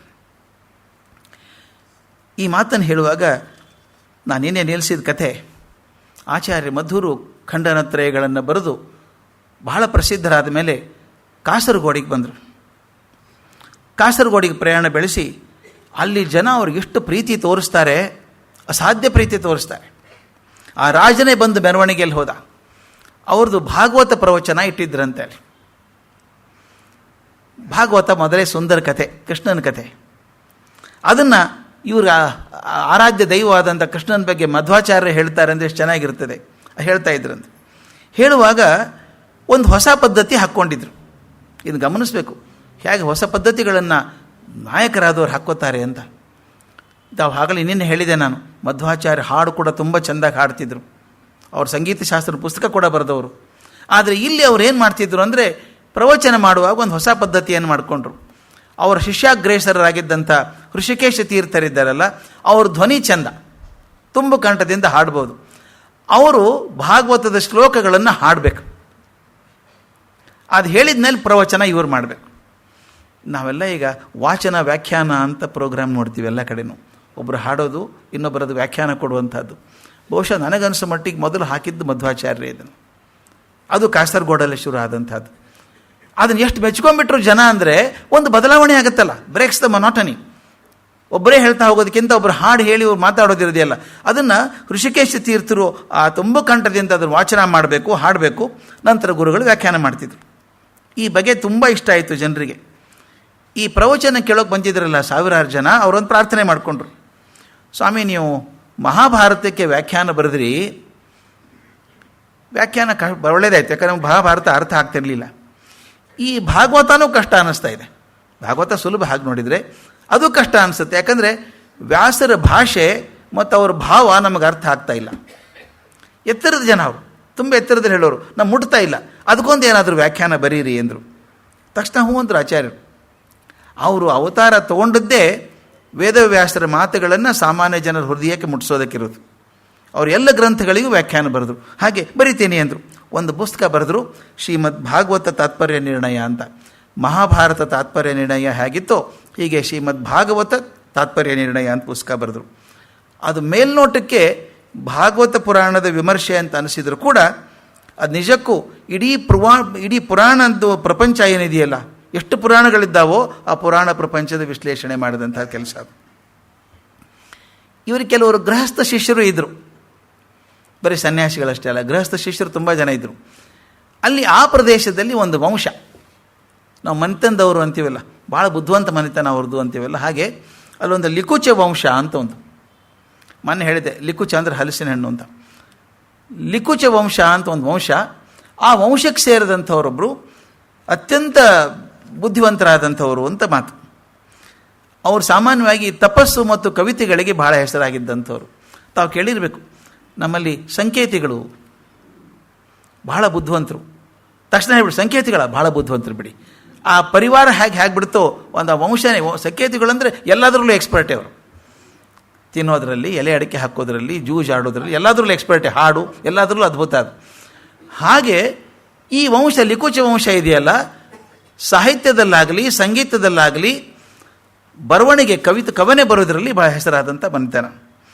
ಅಲ್ಲೊಬ್ಬರು ಸುಬ್ರಹ್ಮಣ್ಯ ಪಂಡಿತರು ಅಂತ ಒಬ್ಬರು ಹಿರಿಯರು.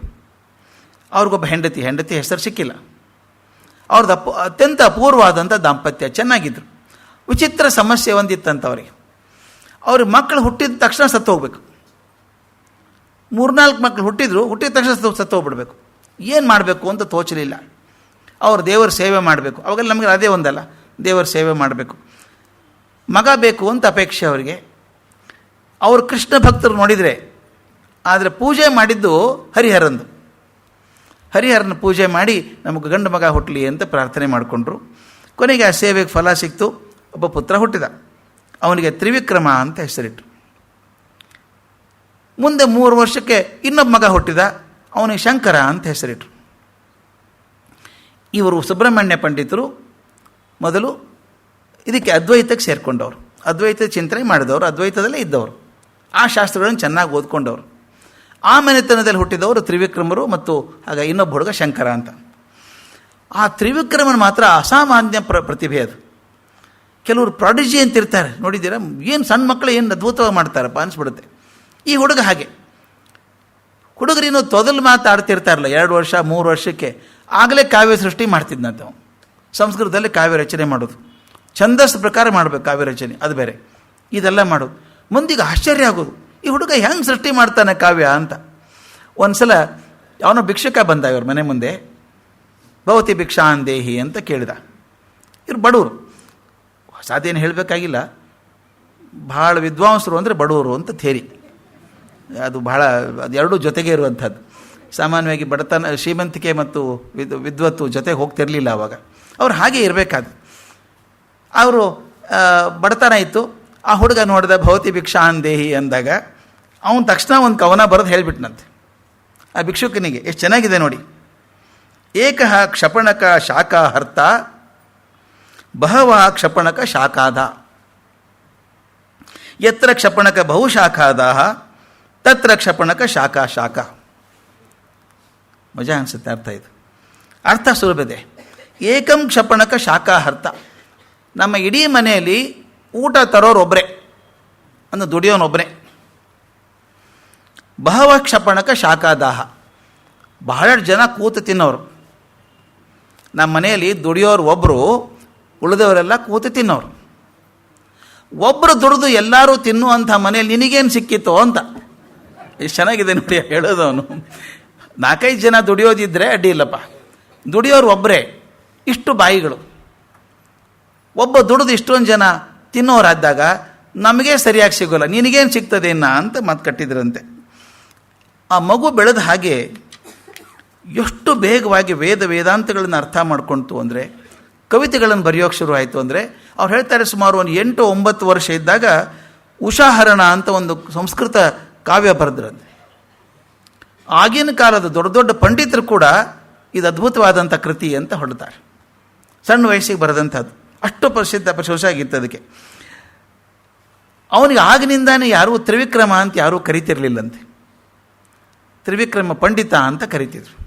ಆ ಪಂಡಿತ ಅನ್ನೋದು ಅವ್ರ ಹೆಸರಿನ ಭಾಗನೇ ಆಗ್ಬಿಡ್ತು. ಕೆಲವ್ರಿಗೆ ಹಂಗೆ ಆಗ್ತದೆ, ಅದು ಕೆಲವ್ರಿಗೆ ಹಂಗೆ ಆಗ್ಬಿಡ್ತದೆ, ಅವರು ಹೆಸರೇ ಬಂದ್ಬಿಡ್ತದೆ. ಹರಿಶ್ಚಂದ್ರ, ಅವನ ಹೆಸರೇ ಸತ್ಯ ಹರಿಶ್ಚಂದ್ರ ಆಗೋಯ್ತು. ಸತ್ಯ ಹೇಳೋದು ಕರೆಕ್ಟು, ಸತ್ಯ ಹರಿಶ್ಚಂದ್ರ ಆಗೋಯ್ತು ಹೆಸರು. ಹಾಗೆ ಇವರು ತ್ರಿವಿಕ್ರಮ ಇದ್ದವರು ತ್ರಿವಿಕ್ರಮ ಪಂಡಿತ. ಯಾರೂ ತ್ರಿವಿಕ್ರಮ ಅಂತ ಕರಿತಿರಲಿಲ್ಲ, ತ್ರಿವಿಕ್ರಮ ಪಂಡಿತರೇ ಅಂತ ಕರೆಯೋರು. ಅಭ್ಯಾಸ ಮಾಡಿದ್ದು ಅದ್ವೈತವನ್ನು, ಮನೆ ವಾತಾವರಣ ಅದ್ವೈತ ಇದ್ದದ್ದು. ಆದರೆ ಒಂದು ಸಲ ಪಾಠ ಮಾಡುವಾಗ ಈ ಹುಡುಗ ಗುರುಗಳಿಗೆ ಕೇಳಿದ್ದಂತೆ, ನೀವು ಹೇಳ್ತೀರಿ ಅದ್ವೈತ, ನಾನು ಒಪ್ಕೊಂಡಿದ್ದೀನಿ, ನಮ್ಮ ಮನೇಲಿ ನಮ್ಮ ಅಪ್ಪನೂ ಕಲಿಸಿದ್ದು ಅದೇನೆ, ಆದರೆ ಯಾಕೋ ಕೆಲವೊಂದು ಸಲ ನನಗೆ ಸರಿ ಅನ್ನಿಸ್ತಾ ಇಲ್ಲ, ಅದು ಕೆಲವು ವಿಚಾರ ನಾನು ತರ್ಕಕ್ಕೆ ಹೊಂದುತ್ತಾ ಇಲ್ಲ, ಅದು ನೀವೇನಾದರೂ ವಿವರಣೆ ಕೊಡ್ತೀರಾ ಅಂತ ಕೇಳಿದ್ರಂತೆ. ಆ ಗುರುಗಳು ಹೇಳಿದ್ರಂತೆ, ಮಾರಾಯ ನಾನು ನಿಮ್ಮ ತಂದೆ ಕಡೆಯಿಂದ ಕಲ್ತವನು, ನನಗೂ ಕೆಲವು ಸಂಶಯ ಇದ್ದಾವೆ, ನನಗೂ ಸ್ಪಷ್ಟ ಇಲ್ಲ. ಕೆಲವೊಂದು ಸಲ ಅನಿಸುತ್ತೆ ನನಗೆ, ಈಗ ನಾವು ಇದು ಯಾವುದು ಬ್ರಹ್ಮ ನಿರ್ಗುಣ ಅಂತ ಹೇಳ್ತೀವಿ, ಆದರೆ ಇಷ್ಟು ಗುಣವಂತನಾದ ಜಗತ್ತು ಕಟ್ಟಿದಂಥ ಭಗವಂತ, ಇಷ್ಟು ಬಣ್ಣ ಬಣ್ಣದ ಜಗತ್ತು ಕಟ್ಟಿದಂಥ ಭಗವಂತ ನಿರ್ಗುಣ ಆಗಿರೋಕ್ಕೆ ಹೆಂಗೆ ಸಾಧ್ಯ? ಈ ಪ್ರಪಂಚದಲ್ಲಿ ಎಲ್ಲ ಗುಣಗಳನ್ನು ಹಾಕಿದ್ದಾನೆ, ತ್ರಿಗುಣಗಳನ್ನು ಹಾಕಿಬಿಟ್ಟಿದ್ದಾನೆ. Combination of permutation, combination of ಇದಲ್ಲ, ಮೂರು ತ್ರಿಗುಣಗಳನ್ನು ಸೇರಿಸಿದ್ದು ಲಕ್ಷಾಂತರ ಗುಣಗಳಾಗಿಬಿಟ್ಟಿದ್ದಾವೆ. ಅಷ್ಟು ಗುಣಗಳಿದ್ದಂಥ ಒಂದು ಜಗತ್ತನ್ನು ಸೃಷ್ಟಿ ಮಾಡಿದಂಥ ಭಗವಂತ ಅವನು ನಿರ್ಗುಣ ಆಗಲಿಕ್ಕಿರೋ ಸಾಧ್ಯ ಹೇಗೆ? ಅವನೇ ನಿರ್ಗುಣ ಆದರೆ ಗುಣ ಹೆಂಗೆ ಕೊಡ್ತಾನೆ? ನನಗೂ ಅರ್ಥ ಆಗ್ತಾ ಇಲ್ಲಪ್ಪ. ನನಗನ್ಸುತ್ತೆ ನೀನು ನಿಮ್ಮ ತಂದೆಯನ್ನು ಕೇಳು. ನಾನು ಭಗವಂತನ ಹಾಗೆ ಇಟ್ಕೊಂಡಾಗ ನಿನಗೊಂದು ಸಲ ಅನಿಸುತ್ತೆ ವಾಸುದೇವನ ಪೂಜೆ ಮಾಡೋದು ವಾಸಿ ಅನಿಸುತ್ತೆ ಅಂತಂದ್ರಂತೆ. ಈ ಹುಡುಗನ ತಲೆಯಲ್ಲಿ ಚಿಂತೆ ಶುರು ಆಯಿತು. ಹಾಗಾದ್ರೆ ಸರಿ ಯಾವುದು? ಇದು ಭಾಳ ಅದ್ಭುತ ಪ್ರಸಂಗ ಸ್ನೇಹಿತರೆ. ನನಗೆ ಭಾಳ ಎಷ್ಟೋ ಸಲ ಚಿಂತೆ ಹಚ್ಚಿದ್ದು. ಯಾವುದನ್ನು ಬಲವಾಗಿ ನಂಬಿಕೊಂಡಿರ್ತೀರಿ ನೀವು, ಯಾವುದನ್ನು ಬಲವಾಗಿ ನಂಬ್ಕೊಂಡ್ಬಿಟ್ಟಿದ್ದೀರಿ, ಯಾರೋ ಬಂದು ಸಂಶಯದ ಹುಳ ಹಾಕಿಬಿಡ್ತಾರೆ ನಿಮ್ಮ ತಲೆಯಲ್ಲಿ. ಹೌದಾ, ಹಂಗೂ ಇರೋಕ್ಕೆ ಸಾಧ್ಯ ಇದೆಯಾ ಅಂತ ಅನ್ನೋಕ್ಕೆ ಶುರು ಆದಾಗ ದ್ವಂದ್ವ ಶುರು ಆಗುತ್ತೆ ಮನಸ್ಸಲ್ಲಿ. ನಾನು ನಂಬಿಕೊಂಡದ್ದು ಸರಿನಾ ಅಥವಾ ಅವ್ರು ಹೇಳಿದ್ದು ಸರಿನಾ? ಇದು ಬೇಕಾದಷ್ಟು ಕಡೆ ಬಂದಿರುವಂಥದ್ದು. ಪಂಚತಂತ್ರದಲ್ಲಿ ಬರ್ತದೆ. ಈ ಸೆಂಟಿಪೀಡ್ ಅಂತಿರ್ತದಲ್ಲ, ಏನಂತಾರೆ, ಕಂಬಳಿ ಹುಳು. 1000 ಕಾಲು ಅದಕ್ಕೆ ನಡ್ಕೊಂಡು ಹಿಂಗೆ ಹೋಗ್ತಾ ಇರ್ತದೆ. ಕಾಡಲ್ಲಿ ಹೋಗ್ತಾ ಇತ್ತಂತೆ, ಒಂದು ಮೊಲ ಬಂತು. ಮೊಲ ಬಂದು ವಿಚಿತ್ರ ಪ್ರಾಣಿ ಅನ್ನಿಸ್ತು ಇದಕ್ಕೆ, ಹುಳ. ಅದ್ರ ಮುಂದೆ ಕೂತ್ಕೊಂತಂತೆ ಹೀಗೆ ಮುಖ ಮಾಡಿಕೊಂಡು. ಏನು ಅಂತ ಕಂಬಳಿ ಹುಳ ಕೇಳ್ತು. ನೀ ಯಾರು ಅಂತ ಮೊಲ ಕೇಳ್ತು. ನಾನು ಕಂಬಳಿ ಹುಳು. ನಿನ್ನ ಕಾಲು ಹೆಂಗಿದ್ದಾವೆ? ನನ್ನ ಕೆಳಗೆಲ್ಲ ಇರೋದು ಕಾಲೇ ಅಂತದು. ಅದು ಹಿಂಗೆ ನೋಡ್ತು, ಎಷ್ಟು ಕಾಲಿದ್ದಾವಲ್ಲ ನಿನಗೆ ಅಂತ. ಹೌದು, ಭಾಳ ತುಂಬ ಕಾಲಿದ್ದಾವೆ ನನಗೆ, ಹಾಗೆ ನಡ್ಕೊಂಡು ಹೋಗೋದು ನಾನು ಅಂತ. ಅಲ್ಲಿವರೆಗೂ ಕಂಬಳಿ ಹುಳ ಚೆನ್ನಾಗಿ ನಡೀತಾ ಇತ್ತಾ? ಏನೂ ತೊಂದರೆ ಇಲ್ಲದೆ ನಡೀತಾ ಇತ್ತು. ಈ ಮೊಲ ಒಂದು ಪ್ರಶ್ನೆ ಕೇಳ್ತು, ಅಲ್ಲಯ್ಯ ನನಗಿರೋದೇ 4 ಕಾಲು, ಅದರಲ್ಲೇ ಕನ್ಫ್ಯೂಸ್ ಆಗುತ್ತೆ, 2ನೇದು ಮೊದಲಿಡಲೋ 3ನೇದು ಮೊದಲಿಡಲೋ ಅಂಥೇಳಿ ಎಷ್ಟೋ ಸಲ ಎಡವಿ ಬೀಳ್ತೇನೆ ನಾನು. ನಿನಗೆ 1000 ಕಾಲಿದ್ದಾವಲ್ಲ, ನಿನಗೆ ಹೆಂಗೆ ಗೊತ್ತಾಗುತ್ತೆ 534, 535, 840 ಇದು ಹೆಂಗೆ ಗೊತ್ತಾಗುತ್ತೆ ನಿನಗೆ ಯಾವ್ದು ಮುಂದೆ ತರಬೇಕು ಅಂತ? ಕಂಬಳಿ ಹುಳ ಹೇಳ್ತಂತೆ, ನಾನು ವಿಚಾರ ಮಾಡಿಲ್ಲ ಅದನ್ನು, ಹಾಗೆ ಬದುಕ್ಬಿಟ್ಟಿದ್ದೆ, ನನಗೇನು ತೊಂದರೆ ಅನಿಸಿಲ್ಲ, ಇದುವರೆಗೂ ಚೆನ್ನಾಗೇ ಇದ್ದೀನಿ. ನೀ ಹೇಳಿದ್ಮೇಲೆ ತೊಂದರೆ ಆಯ್ತು ನೋಡಿ, ನನಗೆ ವಿಚಾರ ಮಾಡ್ತೀನಿ, ನಾಳೆ ಹೇಳ್ತೀನಿ ಅಂತ. ಮರುದಿವಸ ನಡೆಯೋಕ್ಕೆ ಆಗ್ತಾಯಿಲ್ಲ ಕಂಬಳಿ ಹುಳಕ್ಕೆ. ಯಾಕೆ ನಡೆಯೋಕ್ಕೆ ಆಗ್ತಾ ಇಲ್ಲ ಅಂದರೆ ಎಣಸೋಕೆ ಶುರು ಆಯ್ತದು. 1, 3, 5, 10 ಎಡ್ಕೊಂಡು ಬೀಳ್ತಾಯಿತ್ತು. ಹೇಳ್ತಂತೆ, ಮಾರಾಯ ಮೊದಲೇ ಚೆನ್ನಾಗಿದ್ದೆ, ನಾನು ಯಾವುದೋ ಒಂದು ನಂಬ್ಕೊಂಡು ಚೆನ್ನಾಗಿದ್ದೆ, ನೀ ಬಂದೇನೋ ತಲೆಗೆ ಎಬ್ಬಿಸ್ಬಿಟ್ಟು ನಾನು ಇರಲಾರ್ದಂಗೆ ಮಾಡಿಬಿಟ್ಟಿದ್ಯಾ ನೀನು ಅಂತ. ಈ ದ್ವಂದ್ವಗಳ ಸೃಷ್ಟಿ ಆಗೋಕ್ಕೆ ಶುರು ಆಗ್ತದೆ. ಯಾವಾಗ ನಮ್ಮ ಮನಸ್ಸಲ್ಲಿ ದ್ವಂದ್ವ ಬಂತೋ ಆತಂಕಗಳು ಶುರುವಾಯಿತು. ಅಲ್ಲಿವರೆಗೂ ಚೆನ್ನಾಗಿತ್ತದು, ಯಾವುದೋ ಒಂದು ನಂಬ್ಕೊಂಡಿದ್ದೀವಿ ನಾವು. ಈಗ ನಾನು ಹೇಳಬೇಕಾದ್ರೆ ಯಾರೋ ಒಬ್ಬರು ನಂಬ್ಕೊಂಡಿರ್ತೀರಿ, ದೊಡ್ಡವರು ಅಂತ ನಂಬ್ಕೊಂಡಿರ್ತೀರಿ, ನೀವು ದೊಡ್ಡ ಗುರುಗಳು ಅಂತ ನಂಬ್ಕೊಂಡಿರ್ತೀರಿ. ಯಾರೋ ಬಂದು ಅವ್ರು ಹಂಗಲ್ಲ ಬಿಡ್ರಿ ಅಂತ ಹೇಳಿಬಿಟ್ರೆ ಇಷ್ಟು ತಲೆ ಕೆಡೋಕ್ಕೆ ಶುರು ಆಗುತ್ತೆ. ನಿಮ್ಮ ನಂಬಿಕೆ ಒಂದು ಕಡೆ ಆದರೆ ಈ ವಿಶೇಷವಾದಂಥ ಸುದ್ದಿ ಇನ್ನೊಂದು ಕಡೆಗೆ ಎಳಕ್ಕೆ ಶುರು ಮಾಡ್ತಾರೆ. ನಮ್ಮ ದ್ವಂದ್ವ ಸಿಕ್ತು ಅಂದರೆ ಕಷ್ಟ ಆಗುತ್ತೆ. ಇದಕ್ಕೆ ನನಗೊಂದು ಅದ್ಭುತ ಪ್ರಸಂಗ ನೆನಪಾಗುತ್ತೆ, ಅದು ಹೇಳಿಬಿಡ್ಬೇಕು, ಯಾಕಂದರೆ ನನ್ನ ಮನಸ್ಸಿಗೆ ಕಾಡ್ತಾ ಇದೆ. ಅದು ಬರೆದಿದ್ದೀನಿ ಹಿಂದೆ ಎಲ್ಲೋ ಒಂದು ಕಡೆ. ಇದು ನೇಪಾಳಿ ಕಥೆ. ನಾನು ನೇಪಾಳಕ್ಕೆ ಹೋದಾಗ ಅಲ್ಲೊಂದು ಪುಸ್ತಕ ಓದಿದ್ದೆ, ಸಮೀರನ್ ಕ್ಷೇತ್ರಿ ಅಂತ. ಅಲ್ಲಿ ಬಹುದೊಡ್ಡ ಬರಹಗಾರ ಆತ, ಬಹುದೊಡ್ಡ ಕಥೆಗಾರ. ಇಷ್ಟು ಸುಂದರವಾದ ಕಥೆಗಳನ್ನು ಬರೆದಿದ್ದಾರೆ. ಒಂದೊಂದು ಕಥೆ ಓದಿದ ಮೇಲೆ 2 ದಿವಸ ವಿಚಾರ ಮಾಡಬೇಕು ಅನಿಸುತ್ತೆ, ಅಂಥ ಚಂದ ಕಥೆಗಳು. ಆ ಸಮೀರನ ಕ್ಷೇತ್ರಿ ಬರೆದಂಥ ಒಂದು ಕತೆ, ಅದರ ಹೆಸರೇ ರಾಮಲೀಲಾ ಅಂತ. ಸ್ವಲ್ಪ ಕೇಳ್ಕೊಂಡು ಮನಸ್ಸಲ್ಲಿ ಇಳಿಸ್ಕೊಳ್ಳಿ ಸರ್, ಭಾಳ ಅನುಕೂಲ ಆಗುತ್ತೆ. ನನಗಂತೂ ತುಂಬ ಅನುಕೂಲ ಆಗಿದೆ ಕಥೆಯಿಂದ. ಮನಸ್ಸಿಗೆ ದ್ವಂದ್ವ ಬಂದಾಗೆಲ್ಲ ಕತೆ ನೆನೆಸ್ಕೋತೀನಿ ಇದನ್ನು ನಾನು, ಯಾವುದೋ ಡೌಟ್ ಬಂದಾಗ. ಸಿಕ್ಕಿಂ ಅಂತಿದೆಯಲ್ಲ, ಅಲ್ಲಿ ರಾಮಲೀಲಾ ನಡೀತಾ ಇತ್ತು. ನಿಮಗೆ ಉತ್ತರ ಭಾರತದಲ್ಲಿ ನೋಡಿದ್ದೀರಿ, ರಾಮಲೀಲಾ ತಿಂಗಳಾನ್ಗಟ್ಟಲೆ ನಡೀತದೆ. ಅದು ತಿಂಗಳಾನ್ಗಟ್ಟಲೆ, ಅದೇ ನಾಟಕನೇ ತಿಂಗಳಗಟ್ಟಲೆ ಮಾಡ್ತಾರೆ. ಮಾಡ್ತಿರ್ಬೇಕಾದ್ರೆ ಬಿದಿರಿನ ಕಂಬ ಹಾಕಿ ಸ್ಟೇಜ್ ಹಾಕಿ ಕುಡಿಸಿರ್ತಾರೆ, ಪೆಟ್ರೋಮ್ಯಾಕ್ಸ್ ತೂಗು ಹಾಕಿರ್ತಾರೆ. ಆಗಿನ ಕಾಲದ ಕತೆ, ಪೆಟ್ರೋಮ್ಯಾಕ್ಸ್ ಹಾಕಿ ಜನ ಕೂತ್ಬಿಟ್ಟಿದ್ದಾರೆ, ಸಾಕಷ್ಟು ಜನ, 1000 ಜನ. ಆ ಕೂತಂಥವ್ರು ಆರಾಮಾಗಿದ್ದಾರೆ, ಬೈಲಲ್ಲಿ ಕೂಡಬೇಕು, ಅಲ್ಲಿ ತಂಬಾಕು ಹಾಕ್ಕೋತಾರೆ, ಅಲ್ಲೇ ತಿಂತಾ ಇರ್ತಾರೆ, ನಾಟಕ ನೋಡ್ತಾ ಇರ್ತಾರೆ. ನೋಡುವಾಗ ಚಗ ಮಿಂಚು ಅಂತ ಡ್ರೆಸ್ ಹಾಕಿರ್ತಾರೆ ನಟರಿಗೆಲ್ಲ. ಗೊತ್ತಲ್ಲ ನಿಮ್ಮ ಸ್ಟೇಜ್ ಮೇಲೆ ಹುಡುಗರು ನೋಡಿ ಆ್ಯನ್ಯುವಲ್ ಡೇ ಮಾಡೋಕೆ ನೋಡಿರ್ತೀರಿ ನೀವು, ಸಿಕ್ಕಾಪಟ್ಟೆ ಮಿಂಚ್ತಾ ಇರ್ತಾವೆ ಡ್ರೆಸ್ಸು ಅಂಥದ್ದು ಹಾಕಿರ್ತಾರೆ. ಪೌರಾಣಿಕ ನಾಟಕ ಬೇರೆ ಹಾಕ್ಬಿಟ್ಟಿದ್ದಾರೆ. ಆ ಪಕ್ಕದಲ್ಲಿ ಅಡಿಗೆ ಆಗ್ತಾ ಇದೆ, ಬಜ್ಜಿ ಕರೆದು ಮಾರಾಟ ಮಾಡ್ತೀಯಲ್ಲ, ನಡೆದಿದೆ. ರಾಮಲೀಲಾ ರಾಮಲೀಲಾ ನಾಟಕ ನಡೆದಿದೆ. ಸಂದರ್ಭ ಏನು? ಅಯೋಧ್ಯೆಯಲ್ಲಿ ರಾಮ ಅತ್ಯಂತ ಗಂಭೀರವಾಗಿ ಕೂತಿದ್ದಾನೆ. ಭರತ ಶತ್ರುಘ್ನ ಇಬ್ಬರು ಜೋರಾಗಿ ಅಳ್ತಾ ಇದ್ದಾರೆ. ಲಕ್ಷ್ಮಣ ಎದೆ ಬಡ್ಕೋತಾನೆ, ಎಚ್ಚರ ತಪ್ಪಿ ಬೀಳ್ತಾನೆ. ಆಂಜನೇಯ ಹೋರಾಡಿ ಅಳ್ತಾನೆ. ಯಾಕಂದರೆ ಸೀತಾಮಾತನ ಕಾಡಿ ಕಳಿಸ್ಬಿಟ್ಟಿದ್ದಾನೆ ರಾಮ. ತಪ್ಪಾಯಿತು ರಾಮನ ಕಳಿಸಿದ್ದು, ರಾಮ ಕಳಿಸಿ ತಪ್ಪಾಯಿತು ಅಂತ. ಅವನಲ್ಲಿ ಸೀತೆ ಪಾತ್ರ ವಹಿಸ್ತವನಿದ್ದಾನಲ್ಲ ಮನುಷ್ಯ, ಆತ ವಿರಹ ಗೀತೆ ಹಾಡ್ತಾ ಇದ್ದಾನೆ. ಅದು ಅಲ್ಲಿ ರಾಮಲೀಲಾ ಇದು. ಅವನು ವಿರಹ ಗೀತೆ ಹಾಡ್ತಾನೆ, ಚಂದವಾಗಿ ಹಾಡ್ತಾನೆ. ಅಗದಿ ಆರ್ತವಾದ ಧ್ವನಿಯಲ್ಲಿ ರಾಮ ನಾನು ಬಿಟ್ಟಿಯಾ ನೀನು ಅಂತ ಹೇಳಿ ದುಃಖದಿಂದ ಹಾಡ್ತಾನೆ. ಅದರಲ್ಲಿ ಕೇಳಿದ ಮಂದಿಗಳೆಲ್ಲ ಕಣ್ಣಲ್ಲಿ ನೀರು ಸುರಿತದೆ, ರಾಮನಿಗೆ ಶಾಪ ಹಾಕ್ತಾರೆ. ರಾಮ ಅನ್ಯಾಯ ಮಾಡಿಬಿಟ್ಟ ಸೀತೆಗೆ ಅಂತ ಬೈತಾ ಇದ್ದಾರೆ. ಈ ನಾಟಕ ಮುಗಿತದಲ್ಲ, ಮುಗಿದ್ಮೇಲೆ ಆ ಸೀತೆ ಪಾತ್ರಧಾರಿ ಕೆಳಗೆ ಬರಬೇಕು. ಬಂದ ತಕ್ಷಣ ಅಲ್ಲಿ ಮಹಿಳೆಯರು ಇರ್ತಾರಲ್ಲ, ನೋಡೋಕೆ ಬಂದವರು 100 ಜನ ನುಗ್ಗಿಬಿಡ್ತಾರೆ ಅವನ ಕಡೆಗೆ. ಅವ್ನ ಕಾಲು ಮುಟ್ಟು ನಮಸ್ಕಾರ ಮಾಡಬೇಕು. ಸೀತಾಮಾತೆ ಅವನು ಸೀತಾಮಾತೆನೇ, ಅವನು ಕಾಲು ಮುಟ್ಟು ನಮಸ್ಕಾರ ಮಾಡ್ತಾರೆ. ಅವನು ಒಂದು ತಲೆ ಟೋಪನ್ ಹಾಕ್ಕೊಂಡಿದ್ದಾನಲ್ಲ, ಕೂದಲದ್ದು ಟೋಪನ್ ಹಾಕ್ಕೊಂಡಿದ್ದಾನೆ. ಆ ಮಧ್ಯೆ ಆ ಕೃತಕವಾದಂಥ ಬೈತ್ಲೆಯಲ್ಲಿ ಕುಂಕುಮ ತುಂಬಿರ್ತಾರೆ. ಅಲ್ಲಿ ಜನಕ್ಕೆ ನಂಬಿಕೆ ಏನು ಅಂದರೆ, ಯಾರೇ ಹೆಣ್ಮಗಳು ಅವ್ನು ನಮಸ್ಕಾರ ಮಾಡಿದರೆ ಅವನು ತನ್ನ ಹಣೆ ಕುಂಕುಮ ತೆಗೆದು ಆಕೆ ಹಣೆಗೆ ಇಡ್ತಾನೆ. ಅದು ದೊಡ್ಡ ಶುಭ ಅಂತ ಒಂದು. ಅದು ನಮಸ್ಕಾರ ಮಾಡಬೇಕು. ಅಯ್ಯೋ ಮಾತೆ ಬಂದರು, ನಮಸ್ಕಾರ ಮಾಡಿ ಹೋಗೋದು. ಈ ಪಾತ್ರಧಾರಿ ಇದ್ದನ ಹೆಸರು ಶಿವಪೂಜನ್ ಅಂತ ಅವನ ಹೆಸರು. ಹುಡುಗ ಶಿವಪೂಜನ ಅಂತ ಅವನ ಹೆಸರು.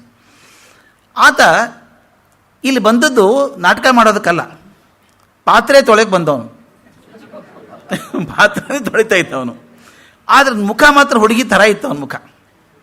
ಆಮೇಲೆ ಈ ನಾಟಕ ದಿನ ನೋಡ್ತಾ ಇದ್ನಲ್ಲ, ಸೀತೆ ಪಾತ್ರ ಇಷ್ಟ ಆಗಿಬಿಡ್ತು. ಎಲ್ಲ ಹಾಡು ಕಂಠಪಾಠ ಮಾಡ್ಕೊಂಡ್ಬಿಟ್ಟಿದ್ದಾನೆ. ತಾನು ಪಾತ್ರೆ ತೊಳೆಯುವಾಗ ಹಾಡುಗಳನ್ನು ಹಾಡ್ತಾ ಇದ್ದ. ಆ ಕಂಪ್ನಿ ಮಾಲಕ್ ನೋಡ್ಕೊಂಡ, ಅವನಕ್ಕಿಂತ ಇವನೇ ವಾಸಿ. ಅವನು ಸ್ವಲ್ಪ ಬಿರ್ಸೆ ಒಡ್ಡೊಡ್ಡಂಗೆ ಕಾಣಿಸ್ತಾನೆ, ಹುಡುಗಿ ಹಂಗೆ ಕಾಣಿಸಲ್ಲ ಅವನು. ಇವನು ಹುಡುಗಿ ಹಂಗೆ ಇದ್ದಾನೆ, ಇವನ್ನೇ ಮಾಡಿಬಿಡೋಣ ಅಂತ ಪ್ರಮೋಷನ್ ಕೊಟ್ಟು ಇವನು ಸೀತೆ ಮಾಡಿಬಿಟ್ಟ. ಇವನಿಗೆ ಎಷ್ಟು ಖುಷಿ ಆಗಿಬಿಡ್ತು ಅಂದರೆ, ಮೇನ್ ಪಾತ್ರ ಸಿಕ್ತಲ್ಲ ನಾಟಕದಲ್ಲಿ, ಪಾತ್ರೆ ತೊಳೆದು ಹೋಯಿತು. ಚೆಂದಾಗಿ ಹಾಡೋನು, ಆ ವಿರಹ ಗೀತೆ ಹಾಡೋನು, ದುಃಖದಲ್ಲಿ ಕಣ್ಣೀರು ಬರೋದು ಅದ್ಭುತ ಆಗಿಬಿಡ್ತು. ಕೆಳಗಡೆ ಬಂದಾಗ ಹೆಣ್ಮಕ್ಳು ಕಾಲು ಮುಟ್ಟು ನಮಸ್ಕಾರ ಮಾಡಿದಾಗ ಮೊದಲು ಸಂತೋಷ ಆಗ್ತಿತ್ತು ಇವನಿಗೆ.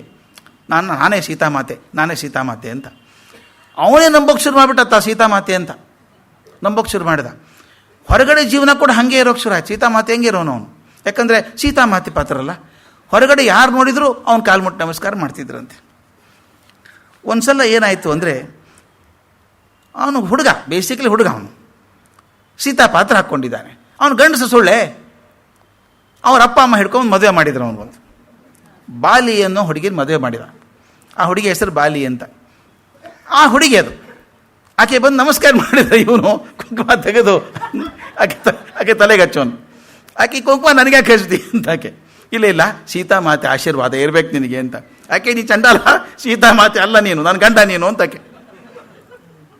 ಆಕೆ ಹತ್ರ ಹೋದ ತಕ್ಷಣ ಇವನು ಅದು ನಾಟಕದ ಹಾಡಿತ್ತಲ್ಲ, ಹಂಗೆ ಹಾಡೋಕೆ ಶುರು ಮಾಡಿಬಿಡೋ. ಆರ್ತವಾಗಿ ಹಾಡಬೇಕು.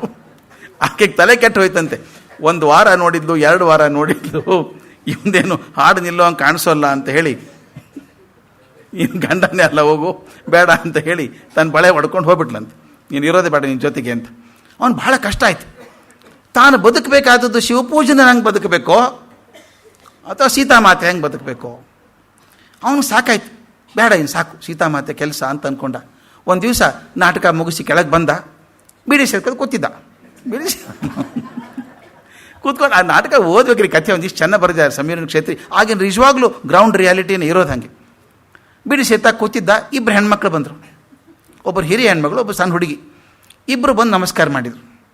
ಈತ ಪದ್ಧತಿ ಪ್ರಕಾರ ಬೈತ್ಲೆ ಕುಂಕುಮ ತೆಗೆದು ಅವ್ರ ಹಣೆಗೆ ಹಚ್ಚೋಕೆ ಹೋದ. ಆ ಹುಡುಗಿಗೆ ಹಚ್ಚೋಕೆ ಹೋದಾಗ ಅಮ್ಮ ಹಚ್ಚಬೇಡಿ ಅಮ್ಮ ಹಚ್ಚಬೇಡಿ, ಅಮ್ಮನೇ ಅಂತಿದ್ರು ಎಲ್ಲರೂ, ಹಚ್ಚಬೇಡಿ ಅಂದರು. ಯಾಕೆ?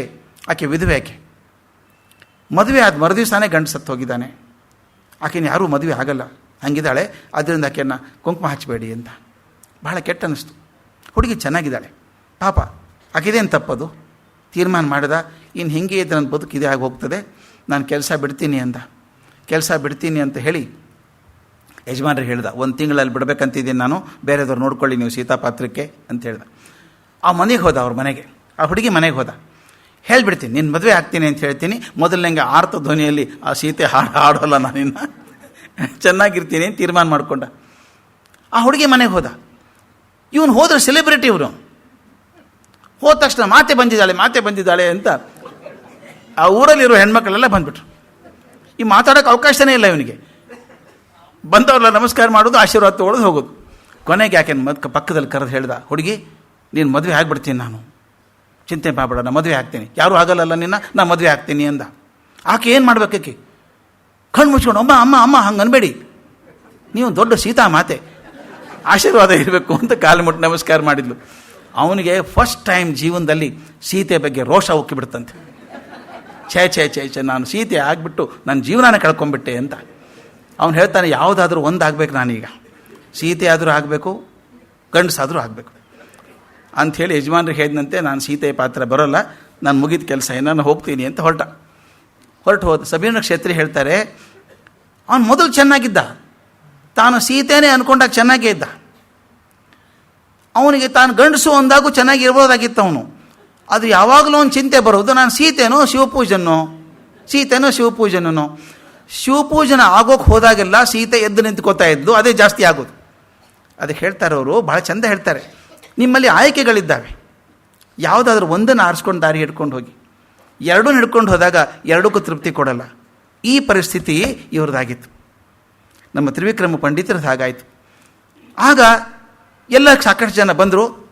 ನೋಡಿ ಪಂಡಿತರೇ, ನಿಮ್ಮಂಥ ಪಂಡಿತರು ಯಾರೂ ಇಲ್ಲ, ಎಲ್ಲ ಸಾರವನ್ನು ತಿಳ್ಕೊಂಬಿಟ್ಟು ಸಕಲ ಶಾಸ್ತ್ರವನ್ನು ಓದ್ಕೊಂಡಿದ್ದೀರಿ, ದೊಡ್ಡ ವಿದ್ವಾಂಸರು. ನಿಮ್ಮ ಹಾಗೆ ವಾಗ್ಮಿಗಳು ಯಾರೂ ಇಲ್ಲ, ನಿಮ್ಮನ್ನು ವಾದ ವಿವಾದದಲ್ಲಿ ಇದುವರೆಗೂ ಯಾರೂ ಸೋಲಿಸಿಲ್ಲ ನಿಮ್ಮನ್ನು. ಆದ್ದರಿಂದ ದಯವಿಟ್ಟು ಈ ಪೂರ್ಣಪ್ರಜ್ಞರು ಅಂತ ಬರ್ತಾ ಇದ್ದಾರೆ, ಆನಂದ ತೀರ್ಥರು ಅಂತಾರೆ, ಆಚಾರ್ಯ ಮಧ್ವರು ಅಂತಾರೆ, ಅವರು ನಮ್ಮ ವಾದಗಳನ್ನೆಲ್ಲ ಖಂಡನೆ ಮಾಡ್ತಿದ್ದಾರೆ. ಅದಕ್ಕೆ ನೀವು ಅವ್ರನ್ನ ಎದುರಿಸಿಬಿಟ್ಟು ಅವ್ರನ್ನ ಸೋಲಿಸಿಬಿಟ್ರೆ ಮುಗಿದೋಯ್ತು. ಅವರೊಬ್ಬರೇ ನಮ್ಗೆ ಡೇಂಜರ್ ಆಗಿರೋದೀಗ, ಅದಕ್ಕೆ ಅವ್ರು ಹೇಗಾದ್ರು ಸೋಲಿಸ್ಬಿಡಿ ಅಂತ ಕೇಳಿದ್ರಂತೆ. ಇವರಂದರು, ನಾನು ಸೋಲಿಸೋಕ್ಕಿಂತ ಮೊದಲು ಅವ್ರು ಏನು ಹೇಳಿದಾರೆ ನೋಡ್ಬೇಕಲ್ಲ ನಾನು. ಈಗ ಅವ್ರ ಜೊತೆಗೆ ವಾದ ಮಾಡಬೇಕಾದ್ರೆ ಮೊದಲು ಅವ್ರ ವಾದ ಏನು ಅಂತ ಗೊತ್ತಾಗಬೇಕಲ್ಲ, ಅವ್ರ ಪುಸ್ತಕ ಎಲ್ಲ ಓದಬೇಕು ಅಂದರು. ಅದವ್ರ ಕಷ್ಟ ಆಗಲಿಲ್ಲ. ಯಾಕೆ ಗೊತ್ತಾ, ಒಂದು 2-3 ವರ್ಷ ಮೊದಲೇ ಇವ್ರ ತಮ್ಮ ಶಂಕರ ಇದ್ದಾರಲ್ಲ, ಶಂಕರ ಪಂಡಿತರು, ಅವ್ರು ಮಧ್ವಾಚಾರ್ಯನ ಒಪ್ಕೊಂಡು ಅವ್ರನ್ನ ಸೇರ್ಕೊಂಡ್ಬಿಟ್ಟಿದ್ರು, ಶಿಷ್ಯರಾಗಿಬಿಟ್ಟಿದ್ರು. ಮಧ್ವಾಚಾರ್ಯ ಅವ್ರನ್ನ ತಮ್ಮ ಗ್ರಂಥಾಲಯಕ್ಕೆ ಗ್ರಂಥಪಾಲಕ ಅಂತ ನೇಮಿಸಿಬಿಟ್ಟಿದ್ರು. ಅವರ ದ್ವೈತ ಪುಸ್ತಕಗಳೇನಿದ್ದಾವೆ ಅದನ್ನು ಸಂಪಾದನೆ ಮಾಡಿ ಇಟ್ಕೊಳ್ಳೋದಕ್ಕೆ ಅವ್ರನ್ನ ಲೈಬ್ರರಿಯನ್ ಅಂತ ಮಾಡ್ಕೊಂಡ್ಬಿಟ್ಟಿದ್ರು ಅವ್ರನ್ನ. ಎಷ್ಟೋ ಪುಸ್ತಕ ಅವ್ರ ಮನೆಯಲ್ಲೇ ಇರ್ತಿತ್ತು. ಅಣ್ಣ ತಮ್ಮ ಕೂಡ ಇರೋರು ಒಂದೇ ಮನೆಯಲ್ಲಿ. ಅದು ಮನೆಯಲ್ಲಿ ಶಂಕರರ ಹತ್ರ ದ್ವೈತ ಪುಸ್ತಕ ಆಯಿತು, ತಮ್ಮ ಹತ್ರ ಅದ್ವೈತ ಪುಸ್ತಕ ಆಯಿತು. ಅವರೇನು ಮಾಡಿದರು, ಆ ಪುಸ್ತಕ ತೊಗೊಂಡು ಓದೋಕ್ಕೆ ಶುರು ಮಾಡಿದರು. ಎಷ್ಟೋ ಸಲ ಅನಿಸ್ತಂತೆ, ಓದ್ತಾ ಇರಬೇಕಾದ್ರೆ ನನ್ನ ಮನಸ್ಸಲ್ಲಿ ಏನೇನೋ ಪ್ರಶ್ನೆ ಇತ್ತಲ್ಲ, ಪ್ರಶ್ನೆಗಳಿಗೆ ಉತ್ತರ ಸಿಗ್ತಾ ಇದೆ ಅಂತ ಅನ್ನಿಸ್ತು. ವಾದ ಮಾಡಬೇಕು ಅಂತ ಅನ್ನಿಸ್ಲೇ ಇಲ್ಲ. ಹಾಗಾದ್ರೆ ಒಂದು ಸಲ ಅವ್ರು ಭೇಟಿ ಮಾಡಬೇಕು. ಅವ್ರನ್ನ ಭೇಟಿ ಮಾಡಿ ಎದುರ ಬದ್ರ ಕೂತ್ಕೊಂಡು ನನಗಿರುವಂಥ ಸಮಸ್ಯೆಗಳನ್ನು ಹೇಳಿದಾಗ ಅವ್ರು ಸರಿಯಾಗಿ ಉತ್ತರ ಕೊಟ್ಟರೆ ಒಪ್ಕೊಳ್ಳೋಣ, ಇದ್ರೆ ಅವ್ರನ್ನ ಒಪ್ಪಿಸ್ತೀನಿ ನಾನು ಅಂತ ತೀರ್ಮಾನ ಮಾಡಿಕೊಂಡ್ರು. ಈಗ ಹೀಗಾಗೋ ಹೊತ್ತಿಗೆ ಈ ಜಯಸಿಂಹರಾಜ ಅಂತ ಒಬ್ಬ ರಾಜ, ವಿಷ್ಣುಮಂಗಲ ಅಂತ ಒಂದು ಊರು, ಅದರ ರಾಜ ಜಯಸಿಂಹರಾಜ ಅಂತ. ಆತ ಚಾತುರ್ಮಾಸ್ಯಕ್ಕೆ ಆಚಾರ್ಯ ಮಧ್ವರನ್ನು ಕರೆದ. ಆಚಾರ್ಯ ಮಧ್ವ ಒಪ್ಕೊಂಡು ಹೋದರು. ಈ 4 ತಿಂಗಳು ಅಲ್ಲೇ ಇರ್ತಾರಲ್ಲ, ಹೇಗಿದ್ರು ಅವ್ರನ್ನ ಭೇಟಿ ಆಗಬೇಕು ಅಂತ ಹೋದರು. ರಾಜನ ದರ್ಬಾರಲ್ಲಿ ಆಚಾರ್ಯ ಮಧ್ವರು ಕೂತಿದ್ದಾರೆ, ಇವರು ಹೋದರು, ತ್ರಿವಿಕ್ರಮ ಪಂಡಿತರು ಹೋದರು. ಇವ್ರಿಗೂ ದೊಡ್ಡ ಮರ್ಯಾದೆ. ಅವಾಗ ಸಾಮಾನ್ಯವಾಗಿ ಪಂಡಿತರು ಹೋದಾಗೆ ರಾಜನಿಗೆ ಆಶೀರ್ವಚನ ಮಾಡಬೇಕು. ಅವ್ರ ಆಶೀರ್ವಚನ ಹೇಗೆ ಮಾಡಿದರು ಅಂತಂದರೆ ಭಾಳ ಚೆನ್ನಾಗಿದೆ. ಆನಂದ ತೀರ್ಥ ಭಗವತ್ಪಾದರ ಪಾದ ಪದ್ಮದ ಧೂಳು ಇಂದ್ರನೂ ಕೂಡ ದಾಸನಾಗಿ ಸೇವಿಸುವಂತಹದ್ದು, ಅದು ನಿನಗೆ ಮಂಗಳವನ್ನು ಉಂಟು ಮಾಡಲಿ ಎಂದರು. ಆನಂದ ತೀರ್ಥ ಭಗವತ್ಪಾದರ ಪಾದ ಧೂಳಿ ಇಂದ್ರ ಕೂಡ ಸೇವನೆ ಮಾಡಬೇಕದನ್ನು, ಅಂಥವ್ರ ಕೃಪೆ ನಿನ್ನ ಮೇಲೆ ಇರಲಿ ಅಂತ ಹೇಳಿಬಿಟ್ಟು. ಅರ್ಧ ವಾದ ಮಾಡೋಕ್ಕಿಂತ ಮೊದಲೇನು ಒಪ್ಕೊಂಡ್ಬಿಟ್ಟಿದ್ದಾರೆ ಅವ್ರ ಥೇರಿನ ಅಂದಂಗಾಯ್ತು. ಆ ನಂತರ ಚರ್ಚೆ ಮಾಡೋಕ್ಕೆ ಶುರು ಮಾಡಿದರು. ಜಿಜ್ಞಾಸೆ ಆಯಿತು. ಹೇಳ್ತಾರೆ, ಸುಮಾರು 15 ದಿವಸ ಚರ್ಚೆ ಆಯ್ತಂತೆ. 15 ದಿವಸ ಚರ್ಚೆ ಆಯಿತು ಅಂದಾಗ ಭಾಳ ಚಂದ ಬರೀತಾರೆ. ಒಬ್ಬರೊಬ್ಬರು ಪರೀಕ್ಷೆ ಮಾಡೋಕ್ಕೆ ಹೋಗಲಿಲ್ಲ. 2 ದೊಡ್ಡ ಜ್ಞಾನಿಗಳಿಬ್ಬರು. ಒಬ್ಬರು ಪರೀಕ್ಷೆ ಮಾಡೋದಿರಲಿಲ್ಲ. ತನಗನಿಸಿದ್ದನ್ನು ಇವ್ರು ಹೇಳೋರು, ತನಗನಿಸಿದ್ದನ್ನು ಅವ್ರು ಹೇಳಬೇಕು. ನನ್ನ ದೃಷ್ಟಿ ಏನು ಅಂತ ಇಬ್ಬರು ವಿಚಾರ ವಿನಿಮಯ ಮಾಡಿಕೊಂಡ್ರು. 15 ದಿವಸ ಆದ ಮೇಲೆ ತ್ರಿವಿಕ್ರಮ ಪಂಡಿತರಿಗೆ ಅನಿಸ್ತು. ಕೊನೆಗೆ ಹೇಳಿದರಂತೆ, ಆಚಾರ್ಯ ಮಧ್ವರ ಪವಿತ್ರ ಪಾದಧೂಳಿ ಸದಾ ನನ್ನನ್ನು ಕಾಪಾಡಲಿ ಅಂಥೇಳಿ ಅವ್ರ ಕಾಲು ಮುಟ್ಟಿ ನಮಸ್ಕಾರ ಮಾಡಿ ಅವರ ಮತವನ್ನು ಒಪ್ಕೊಂಡ್ಬಿಟ್ರು. ಅವ್ರು ಶಿಷ್ಯರಾದರು. ಶಿಷ್ಯರಾದಾಗ ಯಾವ ರೀತಿ ಶಿಷ್ಯರಾದರು ಅಂತ ಇದು ನಾವು ದಯವಿಟ್ಟು ಗಮನಿಸ್ಬೇಕು ಸ್ನೇಹಿತರೆ. ಭಾಳ ಅದ್ಭುತ ಅನಿಸುತ್ತೆ ನನಗೆ. ಇಬ್ಬರು ದೊಡ್ಡವರಾದವರು ಅಲ್ಲಿ ಗೆದ್ದೆ ಸೋತೆ ಅಂತಿಲ್ಲ.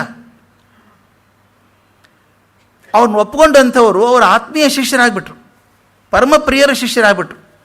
ಎಷ್ಟರ ಮಟ್ಟಿಗೆ ಅಂದರೆ ಮಧ್ವಾಚಾರ್ಯ ಅವ್ರಿಗೆ ಹೇಳ್ತಾರೆ, ನೀವು ಕೃತಿ ಸೃಷ್ಟಿ ಮಾಡಿ ನೀವು ಅಂತ. ಅವ್ರು ಹೇಳ್ತಾರೆ, ನಾನು ಮಾಡಿಲ್ಲ, ನೀವು ಮಾಡಿ, ಸೃಷ್ಟಿ ಮಾಡಿ ಇದನ್ನು ಅಂತ ಹೇಳುವಂಥದ್ದು. ಮುಂದೆ ಕೃತಿಗಳನ್ನು ಬರೀತಾರೆ ಅವರು. ಆಮೇಲೆ ತ್ರಿವಿಕ್ರಮ ಪಂಡಿತರಿಗೆ ಹೇಳ್ತಾರೆ, ನೀವು ಹೊಸ ಪುಸ್ತಕಗಳನ್ನು ಬರೀರಿ ನೀವು ಅಂತ.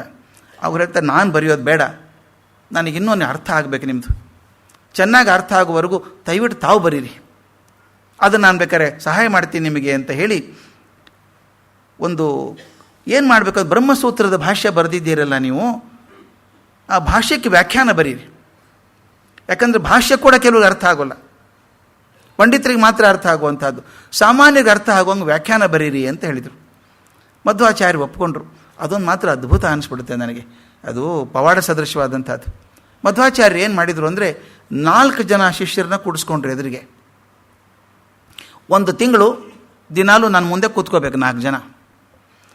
4 ಜನಕ್ಕೆ ಒಂದೊಂದು ಅಧ್ಯಾಯ ಹೇಳ್ತಾ ಹೋಗ್ತೀನಿ ನಾನು, ಸೈಮಲ್ಟೇನಿಯಸ್ಲಿ, ಏಕಕಾಲಕ್ಕೆ. ಹೆಂಗೆ ಸಾಧ್ಯ ಅದು?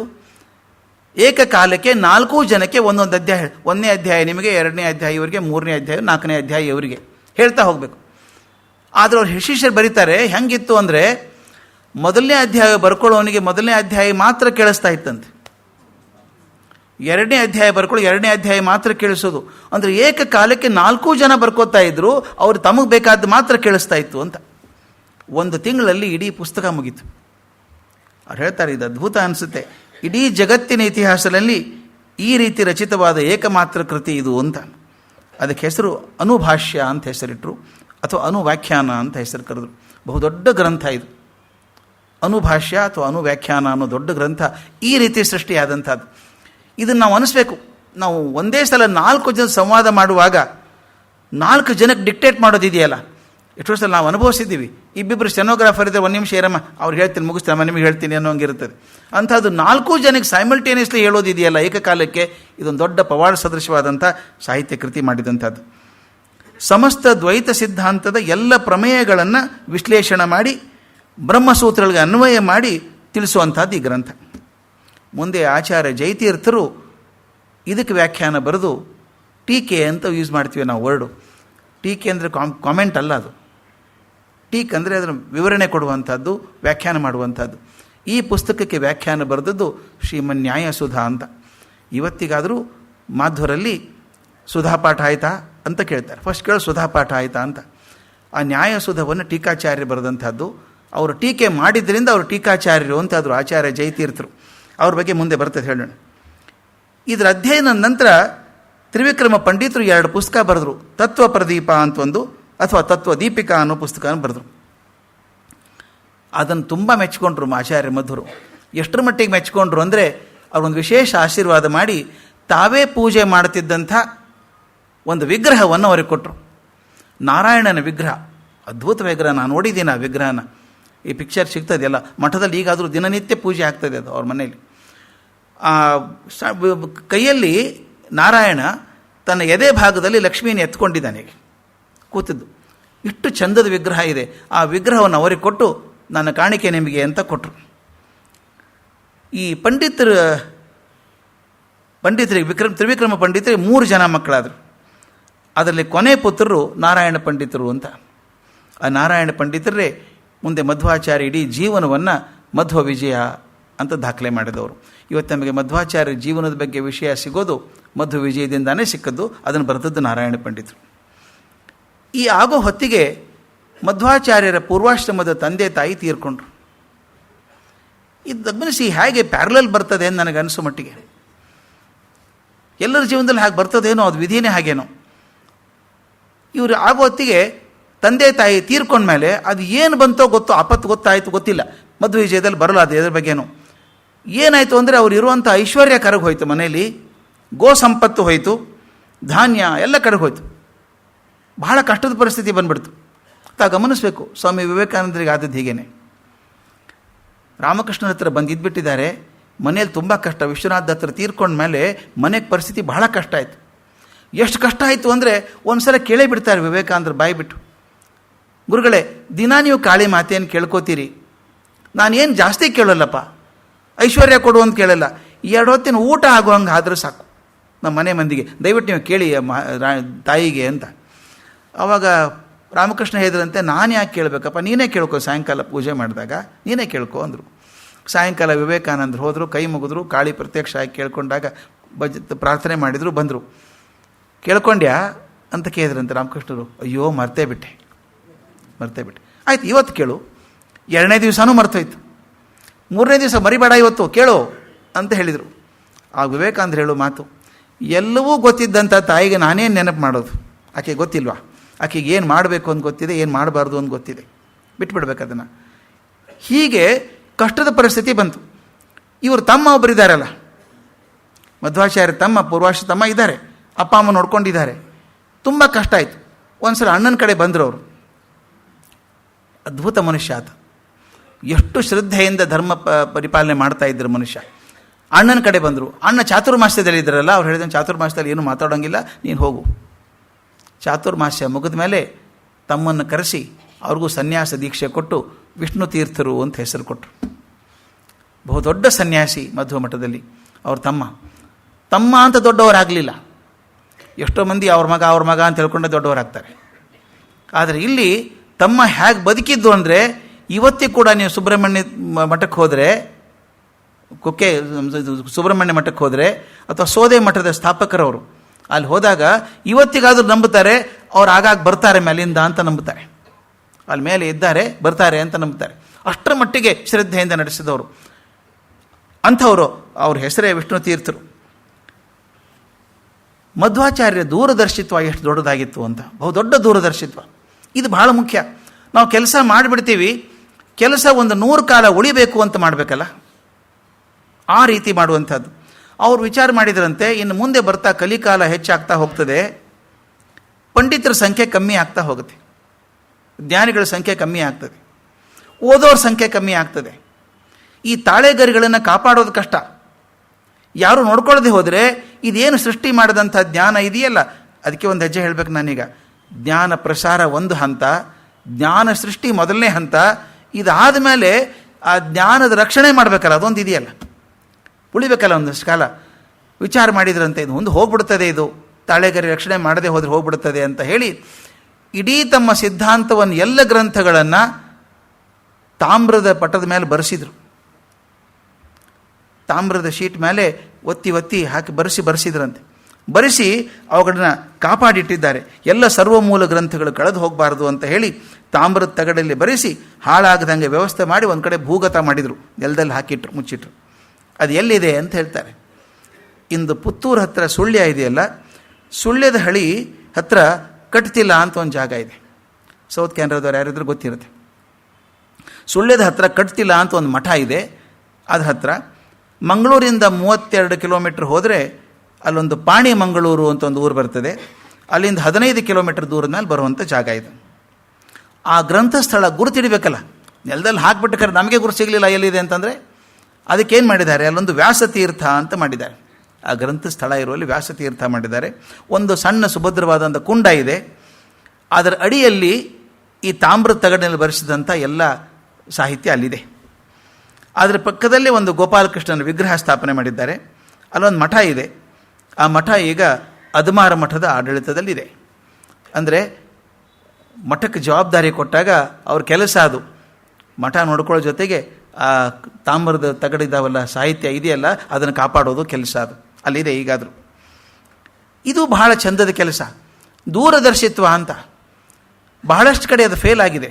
ದೊಡ್ಡವ್ರು ಸಾಧನೆ ಮಾಡಿದ್ದಾರೆ, ಅದರ ಮುಂದೆ ಬೆಳೆಸೋಕ್ಕಾಗದೇನೆ ನಿಂತು ಹೋಗ್ಬಿಟ್ಟದ್ದು ಬೇಕಾದಷ್ಟಿದ್ದಾವೆ.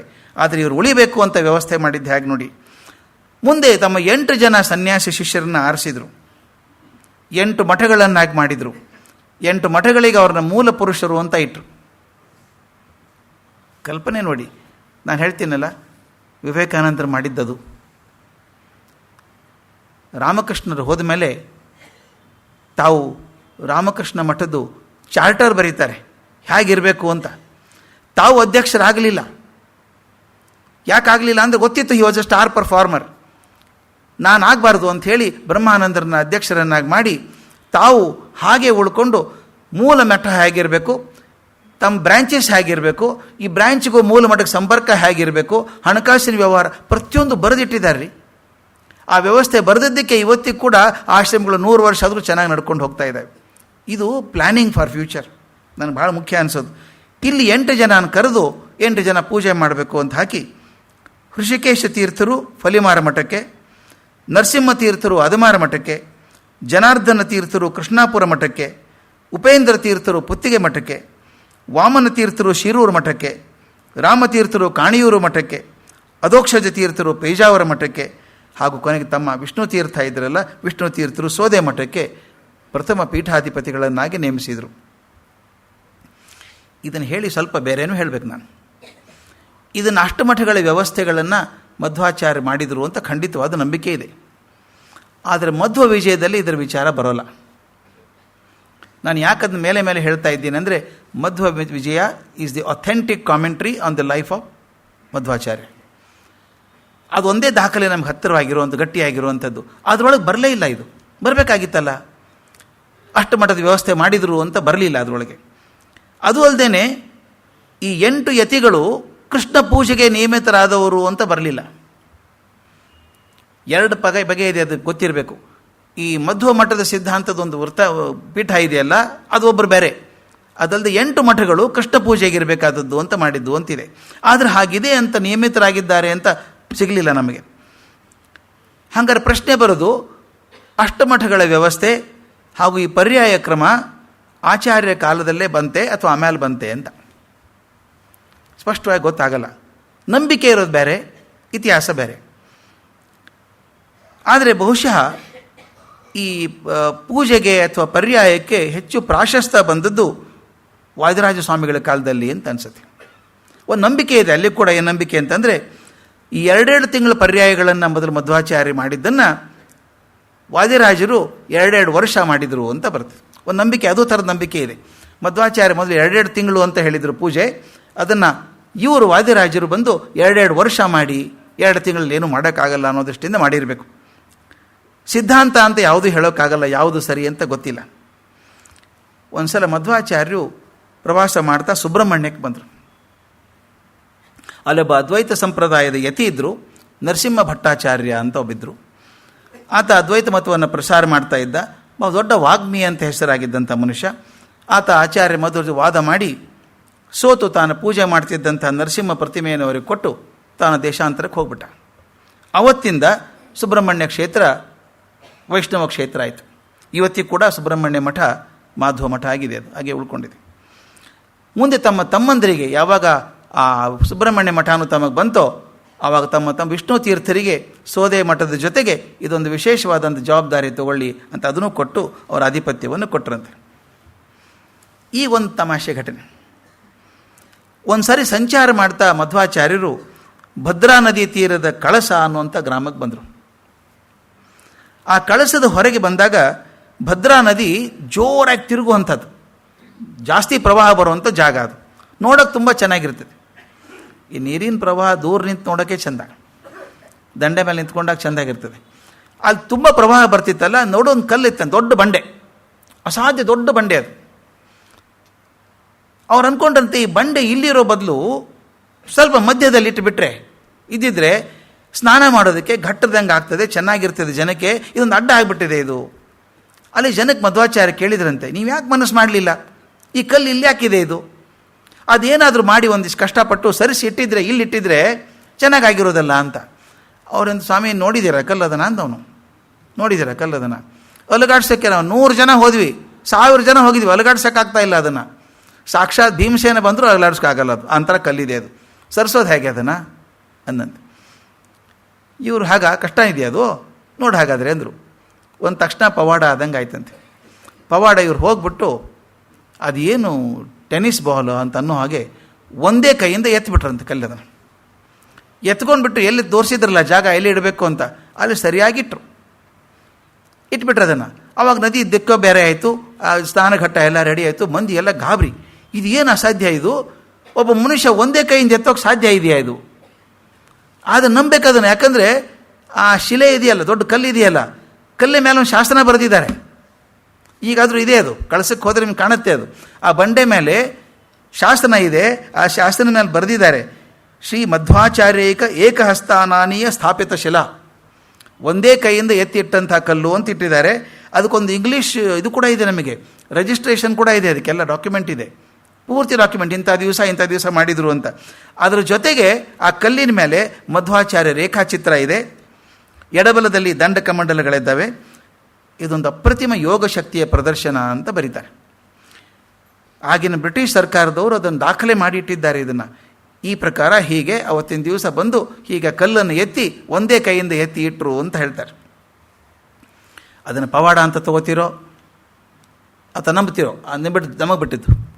ಆದರೆ ಒಂದು ವಿಷಯ ಹೇಳಬೇಕಾದದ್ದಿಲ್ಲಿ, ಆಗ ವಯಸ್ಸು ಎಷ್ಟಿತ್ತು ಮಧ್ವಾಚಾರ್ಯರಿಗೆ ಅಂತ ನೋಡಬೇಕು. ಕಳಸಕ್ಕೆ ಹೋಗಿ ಕಲ್ಲು ಎತ್ತಿ ಇಟ್ಟಾಗ ಅವರ ವಯಸ್ಸು 75 ಹತ್ತಿರ ಆಯಿತು. 75 ವಯಸ್ಸಿನ ಹತ್ತಿರ ಆಯಿತು. ಅಂದರೆ ಏನರ್ಥ? ತಮ್ಮ ನೆನಪಿದೆ, ನಾನು ಮೊದಲೇ ದಿವಸ ಹೇಳಿದಾಗ ಅವರು 3-4 ವರ್ಷದವರಾಗಿದ್ದಾಗ ತಾಯಿ ಹಾಲು ಮೊಸರು ನೋಡ್ಕೊಳ್ಳಪ್ಪ, ಮೇಲೆ ಬೆಕ್ಕ ತಿಂದು ಹೋಗ್ತದೆ ಅಂದಾಗ ದೊಡ್ಡ ದೊಡ್ಡ ಹಾಸುಗಲ್ಲುಗಳನ್ನು ಎತ್ತಿಟ್ಟಿದ್ರು ಅದ್ರ ಮೇಲೆ, ಹಾಲಿನ ಪಾತ್ರೆ ಮೇಲೆ, ಮೊಸರಿನ ಪಾತ್ರೆ ಮೇಲೆ. 3-4 ವರ್ಷದ ಮಗು ದೊಡ್ಡ ದೊಡ್ಡ ಹಾಸುಗಲ್ಲನ್ನು, 4 ಜನ ಎತ್ತೋಕ್ಕಾಗದಂಥ ಹಾಸುಗಲ್ಲನ್ನು ಎತ್ತಿಟ್ಟಿದ್ದು. ಆವಾಗ 3-4 ವರ್ಷಕ್ಕೆ, 75 ವರ್ಷಕ್ಕೆ ದೊಡ್ಡ ಬಂಡೆಗಲ್ಲನ್ನು ಎತ್ತಿಡುವಂಥದ್ದು. ಅಂದರೆ ದೇಹಶಕ್ತಿ, ಜೀರ್ಣಶಕ್ತಿ ಮತ್ತು ಇತರ ಗುಣಗಳು ಜೀವನ ಪೂರ್ತಿ ಒಂದೇ ರೀತಿ ಇತ್ತು ಅಂತ ಇದು ಗಮನಿಸಬೇಕಾದದ್ದು. ನಮಗೆ ಹಂಗೆ ಆಗೋಲ್ಲ. ಸಣ್ಣಂದಿರ್ತಾ ಓಡಿದ್ದು ವಾಕಿಂಗ್ ಹೇಳ್ಕೊಂಡು ದಿವಸಕ್ಕೆ 10 ಕಿಲೋಮೀಟ್ರ್ ವಾಕಿಂಗ್ ಹೋಗ್ತೀನಿ ಅನ್ನೋದು. 55 ಆದ ತಕ್ಷಣ ಯಾವ ಆಯಿಂಟ್ಮೆಂಟ್ ಒಳ್ಳೆಯದು ಮೊಳಕಾಲಿಗೆ ನಡೆಯೋಲ್ಲ, ಅದು ಆಗ್ಬಿಡುತ್ತೆ. ನಮಗೆಲ್ಲರಿಗೂ ದೇಹ ಬಾಧೆಗಳು ಎಷ್ಟಿರ್ತಾವೆ ಅಂದರೆ ಕಾಲು ನೋವು ಹಿಡ್ಕೊಳ್ಳುತ್ತೆ. ಯಾವ ಪುಸ್ತಕ ಓದಿ ಕಣ್ಣು ಇವತ್ತು ಓದೋಕ್ಕಾಗಲ್ಲ ಅಲ್ವಾ? ಇದೆಲ್ಲವೂ ಶುರು ಆಗ್ತದೆ. ನಮ್ಮ ದೇಹ ಪ್ರಕೃತಿ ಒಂದೇ ರೀತಿ ಇರೋಕ್ಕೆ ಸಾಧ್ಯ ಇಲ್ಲ. ಆದರೆ ಇವ್ರ ದೇಹ ಪ್ರಕೃತಿ ಜೀವನ ಪೂರ್ತಿ ಒಂದೇ ಥರ ಆಗಿತ್ತು ಅಂತ. ಒಂದು ಸಲ ಇದು ಅದ್ಭುತ ಘಟನೆ, ಇದು ಹೇಳಬೇಕಿದ್ದನ್ನು, ಭಾಳ ಮುಖ್ಯವಾಗಿರುವಂಥದ್ದು. ಶಿಷ್ಯರಿಗೆ ಪಾಠ ಹೇಳ್ತಿದ್ರಂತೆ. ಇದು ಬಹಳ ಪ್ರಸಿದ್ಧವಾದಂಥ ಘಟನೆ ಮಧ್ವರ ಜೀವನದಲ್ಲಿ. ಅವ್ರ ಪಾಠ ಕೇಳೋರು ಯಾರು? ವಿವಿಧ ಶಾಸ್ತ್ರ ಪಾರಂಗತರು ಕೂತಿದ್ದಾರೆ. ಎಲ್ಲ ಪಂಡಿತರು ಕೂತು ಪ್ರವಚನ ಕೇಳ್ತಿದ್ದಾರೆ. ಅವರ ಪ್ರವಚನದ ಪ್ರವಾಹದಲ್ಲಿ ಎಲ್ಲರೂ ಕೊಚ್ಕೊಂಡು ಹೋಗಿದ್ದರು ಅಂತ ಹೇಳ್ತಾರೆ. ಅದೊಂದು ದೊಡ್ಡ ದಿವ್ಯಾನುಭೂತಿ ಅದು. ಪ್ರವಚನ ಮುಗಿಯೋ ಹೊತ್ತಿಗೆ ಅಲ್ಲೆಲ್ಲ ಕೂತಿದ್ರಲ್ಲ ವಿದ್ವಾಂಸರು, ಬ್ರಾಹ್ಮಣರು ಎಲ್ಲರೂ ಕೂತ್ಕೊಂಡು ಹೇಳಿದ್ರಂತೆ, ಸ್ವಾಮಿ, ನಿಮ್ಮ ಪುಸ್ತಕಗಳು ಭಾಳ ಅದ್ಭುತ ಗ್ರಂಥಗಳು, ಇದ್ರ ಮುಂದೆ ಯಾರಾದರೂ ಟೀಕೆ ಮಾಡಬೇಕಲ್ಲ, ವಿವರಣೆಗಳನ್ನು ಬರೀಬೇಕಲ್ಲ, ನಿಮ್ಮ ನಂತರ ಯಾರು ಬರೆದಾರೆ ಸ್ವಾಮಿ ಇವಕ್ಕೆಲ್ಲ? ಸಾಮಾನ್ಯ ಪ್ರಶ್ನೆ ಕೇಳ್ತಾರೆ. ಇಂಥ ದೊಡ್ಡ ಪುಸ್ತಕ ಬರೆದಿದ್ದೀರಿ, ಇದಕ್ಕೆ ಮುಂದೆ ಯಾರು ಬರೆದಾರು ವ್ಯಾಖ್ಯಾನ, ಟೀಕೆ ಬರೆಯೋರು ಯಾರು ಅಂತ ಕೇಳಿದ್ರಂತೆ. ಆಗ ಮಧ್ವಾಚಾರ್ಯರು ಆ ಕಡೆ ತಿರುಗಿ ನೋಡಿದರು.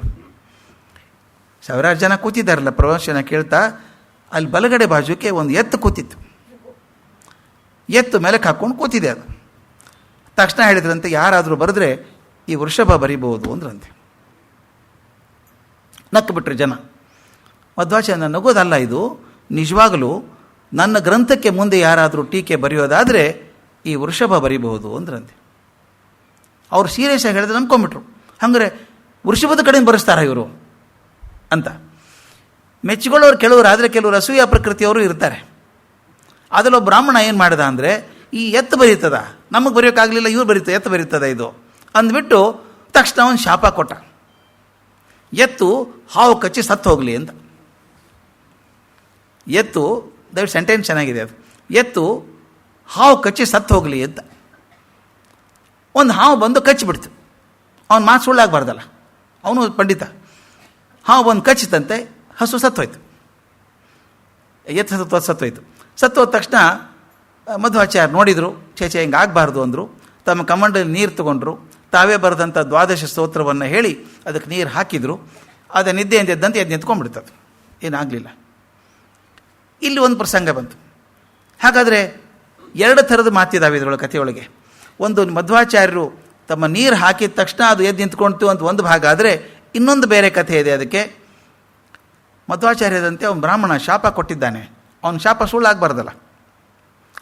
ಸುಳ್ಳಾಗಬಾರ್ದಲ್ಲ, ಅವನೇನು ಹೇಳಿದ್ದ? ಎತ್ತು ಹಾವು ಕಚ್ಚಿ ಸತ್ತು ಹೋಗಲಿ ಎಂದಿದ್ದ. ಅದಕ್ಕೆ ಅವ್ರು ಇನ್ನೊಮ್ಮೆ ಕೇಳಿದ್ರಂತೆ, ನೀವೇನು ಶಾಪ ಕೊಟ್ರಿ ಅಂದರು. ವಶಿತ್ವ ಅಂತ ಬರ್ತಿತ್ತು ಅಂತ ಹೇಳಿದ್ ನಾನು ಅವರಿಗೆ. ಮತ್ತೊಬ್ಬರ ಭಾವನೆ ನಿಗ್ರಹ ಮಾಡುವಂಥ ಶಕ್ತಿ ಇತ್ತು ಅವರಿಗೆ. ಏನು ಕೇಳಬೇಕು ಶಾಪ ಕೊಟ್ರಿ ಅಂತ. ಅವನೇನು ಹೇಳ್ದೆ ಗೊತ್ತಾ? ಹಾವು ಎತ್ತು ಕಚ್ಚಿ ಸತ್ತು ಹೋಗಲಿ ಎಂದ. ಮೊದಲು ಹೇಳಿದ್ದೇನು? ಎತ್ತು ಹಾವು ಕಚ್ಚಿ ಸತ್ತು ಹೋಗಲಿ ಎಂದಿದ್ದ. ಇವ್ರು ಏನು ಹೇಳಿದ್ರಿ ಅಂತ ಕೇಳಿದಾಗ ತೊದಲಿಸ್ತೋ ಅಥವಾ ಮಾತೇ ಚೇಂಜ್ ಆಯಿತು. ಅವ್ನು ಹೇಳಿದಂತೆ ಎತ್ತು ಕಚ್ಚಿ ಹಾವು ಸತ್ತು ಹೋಗಲಿ ಎಂದ. ಹಾವು ಸತ್ತು ಹೋಯಿತು, ಎತ್ತು ಬದುಕೊಂತು ಅಂತ ಒಂದು ಕತೆ. ಒಟ್ಟು ಏನೇ ಆಗಲಿ ಎತ್ತು ಬದುಕೊಂತು ಮಧ್ವಾಚಾರ್ಯ ಕೃಪೆಯಿಂದಾಗಿ. ಇದು ಯಾಕೆ ಹಿಂಗೆ ಕತೆ ಬಂತು ಅಂತಂದರೆ, ಮುಂದಿನ ಜನ್ಮದಲ್ಲಿ ಈ ಎತ್ತು ಜಯತೀರ್ಥರಾಗಬೇಕಾದದ್ದು. ಭಾಳ ಅದ್ಭುತ ಸುರಮ್ಯ ಕಥೆ ಅದು. ಜಯತೀರ್ಥರು ಮಧ್ವಾಚಾರ್ಯರ ನಂತರ 6ನೇ ಸನ್ಯಾಸಿ ಆ ಪೀಠವನ್ನು ಏರಿದವರು. ಇಡೀ ಮಧ್ವ ಮತದಲ್ಲಿ ಅತ್ಯಂತ ಶ್ರೇಷ್ಠ ಪ್ರಕಾಂಡ ಪಂಡಿತರು ಅಂತ ಹೆಸರಾದವರು ಜಯತೀರ್ಥರು. ಅವರು ಹುಟ್ಟಿದ್ದು ಶ್ರೀಮಂತ ಮನೆತನದಲ್ಲಿ. ಆವಾಗ ದೇಶಪಾಂಡೆ ಮನೆತನ ಅಂತ. ಅವ್ರ ಹೆಸರು ಧೋಂಡೋಪಂತ್ ಅಂತ ಅಥವಾ ಧೋಂಡೂರಾವ್ ಅಂತ ಕರಿತಿದ್ರು. ಧೋಂಡೋಪಂತ್ ದೇಶಪಾಂಡೆ ಅಂತ. ಅವ್ರ ತಂದೆ ಹೆಸರು ರಘುನಾಥ್ ಅಂತ, ತಾಯಿ Sakhubai. Sakhubai is a big name in Maharashtra. ಇವರು ಮಂಗಳವೇಡ್ಕರ್ ಅಂತ, ದೇಶಪಾಂಡೆ ಮಂಗಳವೇಡ್ಕರ್ ಅಂತ. ಈ ಕರ್ ಅನ್ನೋದು ಮರಾಠಿಯಲ್ಲಿ ಭಾಳ ಜಾಸ್ತಿ. ಕರ್ ಅಂದರೆ ಆ ಊರಿಗೆ ಸೇರಿದವರು ಅಂತ. ಅದಕ್ಕೆ ಮುಂಬೈ ಇದ್ದವ್ರನ್ನ ಮುಂಬೈಕರ್ ಅನ್ನೋದು ತಾವು ಕೇಳಿದ್ದೀರಿ. ತೆಂಡೂಲ್ಕರ್, ವೆಂಗ್ಸರ್ಕರ್, ಗವಾಸ್ಕರ್ ಅಂದರೆ ಆ ಊರಿಗೆ ಸೇರಿದವರು ಅಂತ. ನನ್ನ ಹೆಸರು ಬದಲಾಯಿಸ್ಬಿಡ್ತಾರೆ. ನಾನು ಮಹಾರಾಷ್ಟ್ರಕ್ಕೆ ಹೋದಾಗೆಲ್ಲ ಕರ್ಜಿಕರ್ ಅಂತಾರೆ ನನಗೆ. ಅಲ್ಲಿ ಇದು ಕರ್ಜಿಕರ್ತು ಫ್ಯಾಮಿಲಿ ಇದೆ, ಅಲ್ಲಿ ಮಾತಾಡ್ತಾರೆ, ಸಾಕಷ್ಟು ಜನ ಇದ್ದಾರೆ. ನನಗೂ ಹಾಗೆ ಮಾಡಿಬಿಡ್ತಾರೆ. ಇವರು ಮಂಗಳವೇಡ್ಕರ್ ಅಂತ, ಅಂದರೆ ಮಂಗಳವೇಡ ಊರು ಸೇರಿದವರು ಅಂತ. ಪಂಢರಪುರ ಹತ್ತಿರ ಇರುವಂಥದ್ದು ಸಂತ ದಾಮಾಜಿ ಅಂತ ತಾವು ಕತೆ ಕೇಳಿರಬೇಕು. ಸಂತ ದಾಮಾಜಿ ಸೇರಿದಂಥ ಊರು ಮಂಗಳವೇಡೆ. ಆ ಮಂಗಳವೇಡ ಊರಿಗೆ ಸೇರಿದಂಥ ದೇಶಪಾಂಡೆಯರು ಭಾರಿ ಶ್ರೀಮಂತರು. ಒಬ್ಬನೇ ಮಗ, ಸಣ್ಣ ವಯಸ್ಸು, ಶ್ರೀಮಂತಿಕೆ ಇದೆ, ಯೌವನ ಇದೆ, ಅಧಿಕಾರ ಇದೆ, ದರ್ಪ ಇದೆ. ಆ ಹುಡುಗನಿಗೆ ವಿಪರೀತ ಹುಚ್ಚು ಅಂದರೆ ಕುದುರೆ ಓಡಿಸೋದು. ಕುದುರೆ ಸವಾರಿ ಭಾಳ ಇಷ್ಟ. ಆರಾಮಾಗಿ ಹೋಗ್ತಿದ್ದ. ಮದುವೆ ಮಾಡಿಬಿಟ್ಟಿದ್ರು. ಆಗ್ತಾನೆ ಮದುವೆ ಮಾಡಿದ ಹುಡುಗ ಕುದುರೆ ತೊಗೊಂಡು ಹೋದ. ಅಲ್ಲಿ ಭೀಮಾ ನದಿ ದಂಡೆ ಹೋಗುವಾಗ ಕಳ್ಳರು ಯಾವುದೋ ಮನೇಲಿ ಲೂಟಿ ಮಾಡ್ಕೊಂಡು ಹೋಗ್ತಾ ಇದ್ರಂತೆ. ಯಾರೋ ಕೂಗಿದ್ರು, ದೇಶಪಾಂಡೆಯವರೇ, ಧೋಂಡೋಪಂತ್ ನೋಡಿ ಕಳ್ಳರು ಹೋಗ್ತಾ ಇದ್ದಾರೆ, ಹಿಡ್ಕೊಡ್ರಿ ಅವ್ರನ್ನ ಅಂತ. ಈತ ಕುದುರೆ ಮೇಲೆ ಹೋದರು ಬೆನ್ನತ್ತಿ. ಅವ್ರು ನದಿ ದಾಟಿ ಆ ಕಡೆ ಹೋಗ್ಬಿಟ್ರು ಕಳ್ಳರು. ಇವ್ರು ಓಡಿಸಿದ್ರಲ್ಲ ಕುದುರೆ, ಆಯಾಸ ಆಗಿದೆ, ನೀರು ಕುಡಿಬೇಕು ಅನಿಸಿದೆ. ನೋಡಿ ಅದು ಹೆಂಗಿರ್ತದೆ ಗತ್ತು.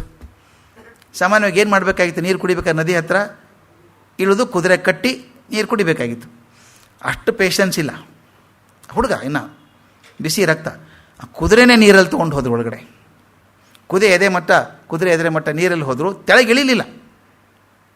ಆ ಕುದುರೆ ಮೇಲೆ ನಿಮ್ಮ ಕಣ್ಣು ಒಂದು ಚಿತ್ರ ಬರಬೇಕು, ಎಷ್ಟು ಚೆನ್ನಾಗಿದೆ ಅದು. ಕುದುರೆ ಮೇಲೆ ಕೂತ್ಕೊಂಡು ಲಗಾಮ್ ಹಿಡ್ಕೊಂಡು ಹಾಗೆ ಬಗ್ಗಿ ಆ ಪ್ರವಾಹಕ್ಕೆ ಬಾಯಿ ಹಚ್ಚಿ ಹಾಗೆ ಕುಡಿತಾ ಇದ್ರು. ನಿಮ್ಮ ಕಲ್ಪನೆ ಆಗುತ್ತಲ್ಲ, ಕೈಯಿಂದ ಅಲ್ಲ, ಆ ಪ್ರವಾಹಕ್ಕೆ ಬಾಯಿ ಹಚ್ಚಿ ಪ್ರಾಣಿಗಳು ಕುಡಿತಾವಲ್ಲ ಹಾಗೆ ನೀರು ಕುಡಿತಾ ಇದ್ರಂತೆ. ಆಗ ದಂಡೆಯಲ್ಲಿ ಒಬ್ಬ ಸನ್ಯಾಸಿ ಕೂತಿದ್ರು, ಬಹುದೊಡ್ಡ ಸನ್ಯಾಸಿ.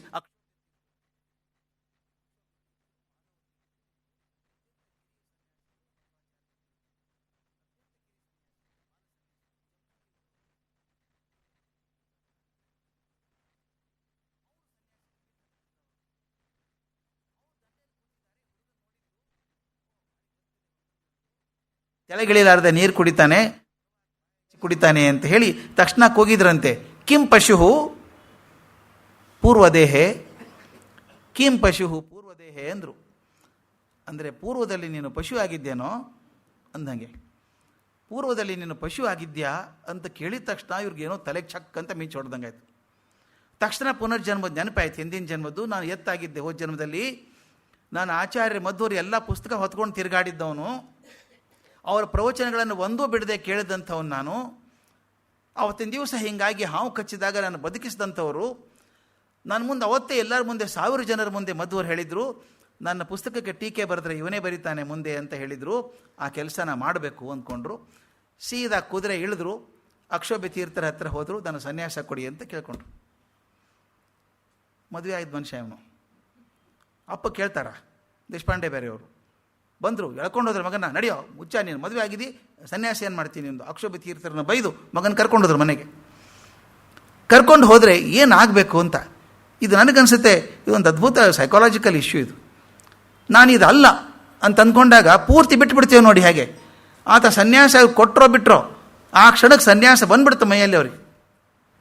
ಮನೆಗೆ ಹೋದಾಗ ಹೆಂಡತಿ ಕೋಣೆ ಜಯತೀರ್ಥರು ಕಾಣಿಸ್ತಾ ಇಲ್ಲ, ಒಂದು ದೊಡ್ಡ ಸರ್ಪ ಕಾಣಿಸ್ತಾ ಇದೆ, ಘಟ್ ಸರ್ಪ ಕಾಣಿಸ್ತಾ ಇದೆ. ಆಕೆ ಗಾಬರಿ ಆದ್ಲು. ರೂಮಲ್ಲಿ ಕೋಣೆಯಲ್ಲಿ ಒಂದು ಹಾವಿದೆ ಅಂತ. ಇಲ್ಲ, ಜಯತೀರ್ಥ ಅವ್ರು ಬಂದವರಿಗೆ ಅಪ್ಪ ಅಮ್ಮ ಬಂದರೆ ಜಯತೀರ್ಥರೊಬ್ಬರೇ ಕಾಣಿಸ್ತಾರೆ, ಆಕೆಗೆ ಮಾತ್ರ ಸರ್ಪ ಕಣ್ಣಂಗೆ ಕಾಣಿಸುತ್ತೆ. ಆಕೆ ಬಿಟ್ಲು, ಬೇಡಪ್ಪ ಇವು ಸಹವಾಸ ಬೇಡ ಅಂತ. ಆ ಕ್ಷಣಕ್ಕೆ ಅಪ್ಪ ಅಂದ್ರಂತೆ, ಇದೇನೋ ಬೇರೆ ದೈವ ನಿಮಿತ್ತ ಬೇರೆ ಇದೆ, ಇದು ಆಗಲಿ ಸನ್ಯಾಸ ಆಗಪ್ಪ ನೀನು ಅಂದರು. ಆತ ಬಂದು ವಾಪಸ್ ಬಂದು ಅಕ್ಷೋಭ್ಯ ತೀರ್ಥರ ಹತ್ರ ಅವ್ರ ಪಾದಕ್ಕೆ ಎರಗಿ ಸನ್ಯಾಸ ತಗೊಂಡು ಮುಂದೆ 23 ವರ್ಷ ಅಕ್ಷೋಭ್ಯ ತೀರ್ಥರ ನಂತರ ಇವರು ಆ ಮಧ್ವ ಪೀಠಕ್ಕೆ ಅಧ್ಯಕ್ಷರಾದರು. 23 ವರ್ಷ ಅದಕ್ಕೆ ಪೀಠಕ್ಕೆ ಅಧ್ಯಕ್ಷರಾಗಿದ್ದಂಥವ್ರು. ಅವರು ಬರೆದಂಥ ಇದೆಯಲ್ಲ ನೋಡ್ಬೇಕು, ಅದನ್ನು ಅವ್ರು ಸಾಧನೆ ಮಾಡಿದಂಥ ಜಾಗ ನೋಡಬೇಕು. ಆ ಊರಿದೆ, ಊರು ಎಲ್ವಾರ ಅಂತ ಒಂದು ಊರಿದೆ. ಅಲ್ಲಿ ಕೆಳಗಡೆ ಹೋದರೆ ಗುಹೆಯಲ್ಲಿ ತಪಸ್ಸು ಮಾಡಿದ್ದಾರೆ ಅವರು. ಹೋಗಿ ಸಾಧ್ಯ ಅದು ನೋಡ್ಕೊಂಬರ್ಬೇಕು, ಅದು ಚೆನ್ನಾಗಿದೆ. ಸ್ಟೆಪ್ಸ್ ಇಳಿದು ಕೆಳಗಡೆ ಹೋದರೆ ಒಂದಿಷ್ಟೇ ಜಾಗ, ಅಲ್ಲಿ ಕೂತ್ಕೊಂಡು 12-13 ವರ್ಷ ತಪಸ್ಸು ಮಾಡಿ ಪುಸ್ತಕ ಬರೆದಿದ್ದಾರೆ. ಈ ಟೀಕೆ ಬರೀಬೇಕಲ್ಲ, ಭಾಷ್ಯ ಬರೀಬೇಕಲ್ಲ, ಬರೆದ್ರು. ಎಷ್ಟು ಪ್ರಸಿದ್ಧ ಆಯಿತು ಅಂದರೆ ಅವರು ವಿದ್ಯಾರಣ್ಯರ ಸಮಕಾಲೀನರು. ಇವರು ಬರೆದಂಥ ಪುಸ್ತಕ ವಿದ್ಯಾರಣ್ಯರಿಗೆ ಕೊಟ್ಟಾಗ ಅವರಂದ್ರಂತೆ, ಇದು ಮನುಷ್ಯ ಬರೆಯುವಂಥ ಪುಸ್ತಕನೇ ಅಲ್ಲಪ್ಪ ಮರೆಯ ಇದು ಅಂತ ಹೇಳಿ ಅವರು ಇವರ ಗ್ರಂಥಗಳನ್ನು ಆನೆ ಮೇಲಿಟ್ಟು ಮೆರವಣಿಗೆ ಮಾಡಿದರು. ವಿದ್ಯಾರಣ್ಯರ ಮೆರವಣಿಗೆ ಮಾಡಿದ್ರಂತೆ. ಅಂಥ ಜಯತೀರ್ಥರು ಅವರು ಟೀಕೆ ಬರೆದಿದ್ದರಿಂದ ಅವರ ಹೆಸರು ಟೀಕಾಚಾರ್ಯ ಅಂತ ಹೆಸರಿಟ್ಟರು. 21 ಗ್ರಂಥಗಳನ್ನು ಬರೆದಿದ್ದಾರೆ. ಅದರಲ್ಲಿ ಅತ್ಯಂತ ಕಿರೀಟಪ್ರಾಯವಾಗಿರುವಂಥದ್ದು ನ್ಯಾಯಸುಧಾ ಅನ್ನುವಂಥ ಪುಸ್ತಕ. 23 ವರ್ಷ ಆದಮೇಲೆ ಅವರು ವೃಂದಾವನಸ್ಥರಾದರು. ಎಲ್ಲಿ? ತಮ್ಮ ಗುರುಗಳ ಅಕ್ಷೋಭ್ಯ ತೀರ್ಥರ ವೃಂದಾವನ ಪಕ್ಕದಲ್ಲೇ ಅವ್ರದ್ದು ವೃಂದಾವನ ಇದೆ. ಅದು ಮಾನ್ಯಖೇಡ ಅಂತ ಕರಿತಿದ್ರು, ಮೊದಲು ಮಾನ್ಯಖೇಟ ಅಂತ ಕರಿತಿದ್ರು, ಅದನ್ನು ಇವತ್ತು ಮಳಖೇಡ ಅಂತ ಕರೀತಾರೆ. ಗುಲ್ಬರ್ಗಾದಿಂದ ಸೇಡಮ್ಗೆ ಹೋಗೋ ಹಾದಿಯಲ್ಲಿ, ಸೇಡಮ್ನಿಂದ 12-13 ಕಿಲೋಮೀಟರ್ ಈ ಕಡೆ ಭೀಮಾ ನದಿ ದಂಡೆ ಮೇಲೇ ಅವ್ರ ವೃಂದಾವನ ಇದೆ. ನನ್ನ ನೆನಪಿದೆ, ನಮ್ಮ ಅಜ್ಜಿ ಹೇಳ್ತಿದ್ಲು, ಅದು ಬಹಳ ಜಾಗೃತ ಸ್ಥಳ ಅಂತ ಹೇಳೋಳು. ಅದು ನಾನು ನೋಡಿಲ್ಲ, ಆದ್ದರಿಂದ ಆಕೆ ಹೇಳಿದ್ದು ನಂಬಬೇಕು. ಆಗಿನ ಕಾಲಕ್ಕೆ ಹೋದರೆ ಈಗೆಲ್ಲ ಚೆಂದ ಮಾಡಿದ್ದಾರೆ, ಸ್ವಲ್ಪ ಮಂಟಪ ಹಾಕಿ ಕೂಡೋದಕ್ಕೆಲ್ಲ ವ್ಯವಸ್ಥೆ ಮಾಡಿದ್ದಾರೆ, ಇರೋದಕ್ಕೆ ವ್ಯವಸ್ಥೆ ಮಾಡಿದ್ದಾರೆ. ಮೊದಲು ಏನೂ ಇರಲಿಲ್ಲ, ಬೈಲಲ್ಲೇ ಕೂತ್ಕೋಬೇಕು. ಆರಾಧನೆ ಬಂದರೆ ಬೈಲಲ್ಲಿ ಕೂತ್ಕೋಬೇಕು. ಆವಾಗೂ ಹೇಳ್ತಿದ್ರಂತೆ, ನಿಮಗೆ ಊಟಕ್ಕೆ ಕೂತ್ಕೊಂಡಾಗ ಏನು ಹಾಕ್ಸ್ಕೋಬೇಕು ಅಂತ ಇರುತ್ತೆ, ಸಂಕೋಚ ಮಾಡ್ಕೊಂಡು ಬೇಡ ಬಿಡಿ ಸಾಕು ಅಂದರೆ ಅವ್ರ ಮುಂದೆ ಒಂದು ಪುಟ್ಟ ನಾಗರಾವ್ ಬರ್ತಿತ್ತಂತೆ. ಬಂದ ತಕ್ಷಣ ಸಂಕೋಚ ಮಾಡ್ಕೋಬೇಡಿ, ಆಚಾರ್ಯ ಹೇಳ್ತಾರೆ ತಗೊಳ್ಳಿ, ಸ್ವಾಮಿಗಳು ಹೇಳ್ತಾರೆ ತಗೊಳ್ಳಿ. ಅಷ್ಟರ ಮಟ್ಟಿಗೆ ಈಗಾದರೂ ಒಂದು ನಂಬಿಕೆ ಇದೆ, ಆ ವೃಂದಾವನದ ಮೇಲೆ ಒಂದು ಸರ್ಪ ಇದೆ ಅಂತ. ಈಗಾದರೂ ಟೀಕಾಚಾರ್ಯ ಸಿಂಬಲ್ ಆ ಸರ್ಪ. ಆ ಪೂಜೆ ಮಾಡಿದಂಥವ್ರು ಧ್ಯಾನ ಮಾಡಿದಂಥ ಗುಹೆ ಇದೆಯಲ್ಲ, ಭೂಮಿಯಲ್ಲಿ ಹಾಗೆ ಗುಹೆ ಒಳಗೆ ಸಣ್ಣ ಕಟ್ಟೆ ಥರ ಮಾಡಿದ್ದಾರೆ, ಅಲ್ಲೊಂದು ನಾಗರಹಾವಿನ ಪ್ರತಿಮೆ ಇದೆ. ಅಲ್ಲಿ ಕೂತು ತಪಸ್ಸು ಮಾಡಿದ್ದು ಅಂತ. ಎಷ್ಟು ತಪಸ್ಸು ಮಾಡಿರಬೇಕಲ್ಲ. ನನಗೆ ನಂಬಿಕೆ ಆಗೋದಂದರೆ ಆ ಶ್ರದ್ಧೆ ಇದೆ ನೋಡಿ. ನಾನು ಹಿಂದಿನ ಜನ್ಮದಲ್ಲಿ ಎತ್ತಾಗಿದ್ದಾಗ ನನ್ನ ಗುರುಗಳು ನನಗೆ ಅಪ್ಪಣೆ ಕೊಟ್ಟಿದ್ದರು, ಅದಕ್ಕೆ ಬರೀಬೇಕು, ನಾನು ಟೀಕೆ ಬರೀಬೇಕು ಅಂತ ಹೇಳಿ ಅದನ್ನು ನಂಬಿಕೊಂಡು ತಾನು ಸಂತೋಷವಾಗಿರುವಂಥ ಜೀವನವನ್ನು ಬಿಟ್ಟು ಈ ಸನ್ಯಾಸ ಜೀವನಕ್ಕೆ ಬಂದು 23 ವರ್ಷ ಕಠಿಣ ತಪಸ್ಸು ಮಾಡಿ 21 ಪುಸ್ತಕ ಬರೆದು ಕೊನೆ ಗುರುಗಳ ಮಾತನ್ನು ನಡೆಸೋದಿದೆಯಲ್ಲ, ಇದು ಬಹಳ ಮುಖ್ಯ ನನಗನ್ನಿಸುತ್ತೆ. ಯಾವುದೋ ಒಂದು ಮಾತು, ಗುರುಗಳ ಮಾತನ್ನು ಪಾಲಿಸೋದು ಅದ್ಭುತವಾದಂಥ ಕೆಲಸ ಟೀಕಾಚಾರ್ಯರು ಮಾಡಿದರು. ಅಂಥ ಟೀಕಾಚಾರ್ಯರು ಬಹುದೊಡ್ಡ ಸನ್ಯಾಸಿಗಳು, ಮಧ್ವಾಚಾರ್ಯರ ಅತ್ಯಂತ ಗರಿಮೆಯ ಶಿಷ್ಯ ಅಂತ ಕರೆಸ್ಕೊಂಡವರು. ಈ ರೀತಿ ಬರೆದಾಗ ಒಂದು ಸಲ ಉಡುಪಿಯಲ್ಲಿ ಮಧ್ವಾಚಾರ್ಯರು ಪೂಜೆ ಮಾಡ್ತಾಯಿದ್ರು. ಪೂಜೆ ಮಾಡುವಾಗ ಅದೊಂಥ ಪ್ರಸಂಗ ಮಾತ್ರ ಅದ್ಭುತವಾದ ಪ್ರಸಂಗ, ಅದು ಸಣ್ಣದ್ರೆ ಹೇಳೋಕ್ಕಾಗಲ್ಲ. ಅದೊಂದು ದೊಡ್ಡ ಕಾವ್ಯ ಸೃಷ್ಟಿಗೆ ಆದಂಥ ಜಾಗ ಅದು. ಪೂಜೆ ಮಾಡುವಾಗ ಮೈ ಮರೆತು ಬಿಡ್ತಾರೆ. ನೈವೇದ್ಯ ಮಾಡಬೇಕಾದ್ರೆ ಏನು ಮಾಡ್ತಾರೆ ಗೊತ್ತಲ್ಲ, ಪರದೆ ಹಾಕ್ತಾರೆ. ನೈವೇದ್ಯ ಮಾಡುವಾಗ ಗುರುಗಳೊಬ್ಬರೇ ಇರ್ತಾರೆ, ಬಾಗಿಲು ಹಾಕಿಬಿಡ್ತಾರೆ. ಹೊರಗಡೆ ಮಂತ್ರ ಅಂತಿರ್ತಾರೆ. ಆ ಮಂತ್ರ ಆಗಿ ನೈವೇದ್ಯ ಮುಗಿದ ತಕ್ಷಣ ಗಂಟೆ ಬಾರಿಸ್ತಾರೆ. ಒಳಗಿದ್ದವ್ರು ಗಂಟೆ ಬಾರಿಸಿದ ತಕ್ಷಣ ನೈವೇದ್ಯ ಆಯಿತು ಅಂತ ಪರದೆ ತೆಗಿತಾರೆ. ಇದು ಒಂದು ಪ್ರಸಂಗ ಅಂಥದ್ದು, ಅದ್ಭುತವಾದ ಪ್ರಸಂಗ ಮಧ್ವಾಚಾರ್ಯ ಜೀವನದಲ್ಲಿ. ಅವರು ಪೂಜೆ ಮಾಡ್ತಾ ಕೂತ್ಕೊಂಡಾಗ ದ್ವಾದಶ ಸ್ತೋತ್ರ ಹೇಳಬೇಕು. ಶಿಷ್ಯರೆಲ್ಲ ಇದ್ದಾರೆ. ತ್ರಿವಿಕ್ರಮ ಪಂಡಿತರ ನೇತೃತ್ವದಲ್ಲಿ ಒಂದು 100 ಜನ ಹೊರಗಡೆ ಕೂತ್ಕೊಂಡು ಒಂದೇ ಕಂಠದಲ್ಲಿ ಅದು ಹೇಳ್ತಿದ್ದ ದ್ವಾದಶ ಸ್ತೋತ್ರ. ತಾವು ಕೇಳಿದ ದ್ವಾದಶ ಸ್ತೋತ್ರ ಅಂತ ಅದ್ಭುತ ಕಾವ್ಯ. ವಂದೇ ವಂದ್ಯಂ ಸದಾನಂದಂ ವಾಸುದೇವಂ ನಿರಂಜನಂ. ನಾನು ಮೊದಲೇ ದಿವಸ ಹೇಳಿದಾಗ ಹೇಳಿದ್ದೆ, ನಮ್ಮ ಬಾಲಮುರಳಿ ಕೃಷ್ಣ ಹಾಡಿದ್ದು ಅದ್ಭುತವಾದದ್ದು ಅದು.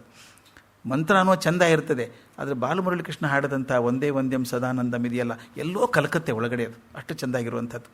ಅದು ಎಲ್ಲರೂ 100 ಜನ ಸೇರಿ ಒಂದೇ ಸಲ ಅದು ಹೇಳ್ತಾ ಇದ್ರು ನೈವೇದ್ಯದ ಹಾಡು. ಗಂಟೆ ಆಗಬೇಕು, ಗಂಟೆ ಆಗಲಿಲ್ಲ. ಯಾಕೆ ಗಂಟೆ ಆಗಲಿಲ್ಲ? ಪರದೇನೂ ಸರಿ ಇರಲಿಲ್ಲ. ಕೇಳೋದು ಹೆಂಗೆ? ಮತ್ತೊಂದು ದ್ವಾದಶ ಸ್ತೋತ್ರ ಶುರು ಮಾಡಿದರು, ಮತ್ತೂ ಗಂಟೆ ಆಗಲಿಲ್ಲ. 3ನೇ ಸಲ ಹೇಳಿದರು. ಇದು ಎಷ್ಟು ಅಂತ ಹೇಳೋದು ಕುತೂಹಲ ಆಗ್ಬಿಡ್ತು. ಯಾಕೆ ಆಚಾರ್ಯ ಗಂಟೆ ಬಾಗಿಲ ತೆಗಿತಾ ಇಲ್ಲ, ಗಂಟೆ ಬಾರಿಸ್ತಾ ಇಲ್ಲ ಅಂತ. ಆಗ ಇವರು ತ್ರಿವಿಕ್ರಮ ಪಂಡಿತರು ಕುತೂಹಲ ತಡ್ಕೊಳ್ಳೋಕ್ಕಾಗದೇನೆ ಮುಂದೆ ನಿಂತಿದ್ರಲ್ಲ, ಸ್ವಲ್ಪ ಪರದೆ ಸರಿಸಿ ನೋಡಿದ್ರಂತೆ. ಅವ್ರು ಹೇಳ್ತಾರೆ, ನನ್ನ ಜೀವನದ ಅತ್ಯಂತ ಶ್ರೇಷ್ಠ ಕ್ಷಣ ಇದು, ಆ ಕಂಡದ್ದನ್ನು ನಾನು ಬರೀದು ಹೊತ್ತು ಬೇರೆ ಗತಿ ಇಲ್ಲ ನನಗೆ ಅಂತ ಹೇಳಿ ಆಗಿಂದಾಗೆ ಸ್ವಯಂ ಸ್ಫೂರ್ತಿಯಿಂದ ಒಂದು ಕಾವ್ಯವನ್ನು ಸೃಷ್ಟಿ ಮಾಡಿದರು. ಅದು ಬಹುದೊಡ್ಡ ಕಾವ್ಯ, ವಾಯುಸ್ತುತಿ ಅಂತಾಯಿತು. ಹರಿವಾಯುಸ್ತುತಿ ಅಂತ ಕರೀತಾರೆ, ಬರೀ ವಾಯುಸ್ತುತಿ ಅಂತ ಬರೆದಿದ್ದು. ಅದ್ರ ಬಗ್ಗೆ ನಾಳೆ ಹೆಚ್ಚು ವಿವರವಾಗಿ ನೋಡೋಣಂತೆ. ನಮಸ್ಕಾರ.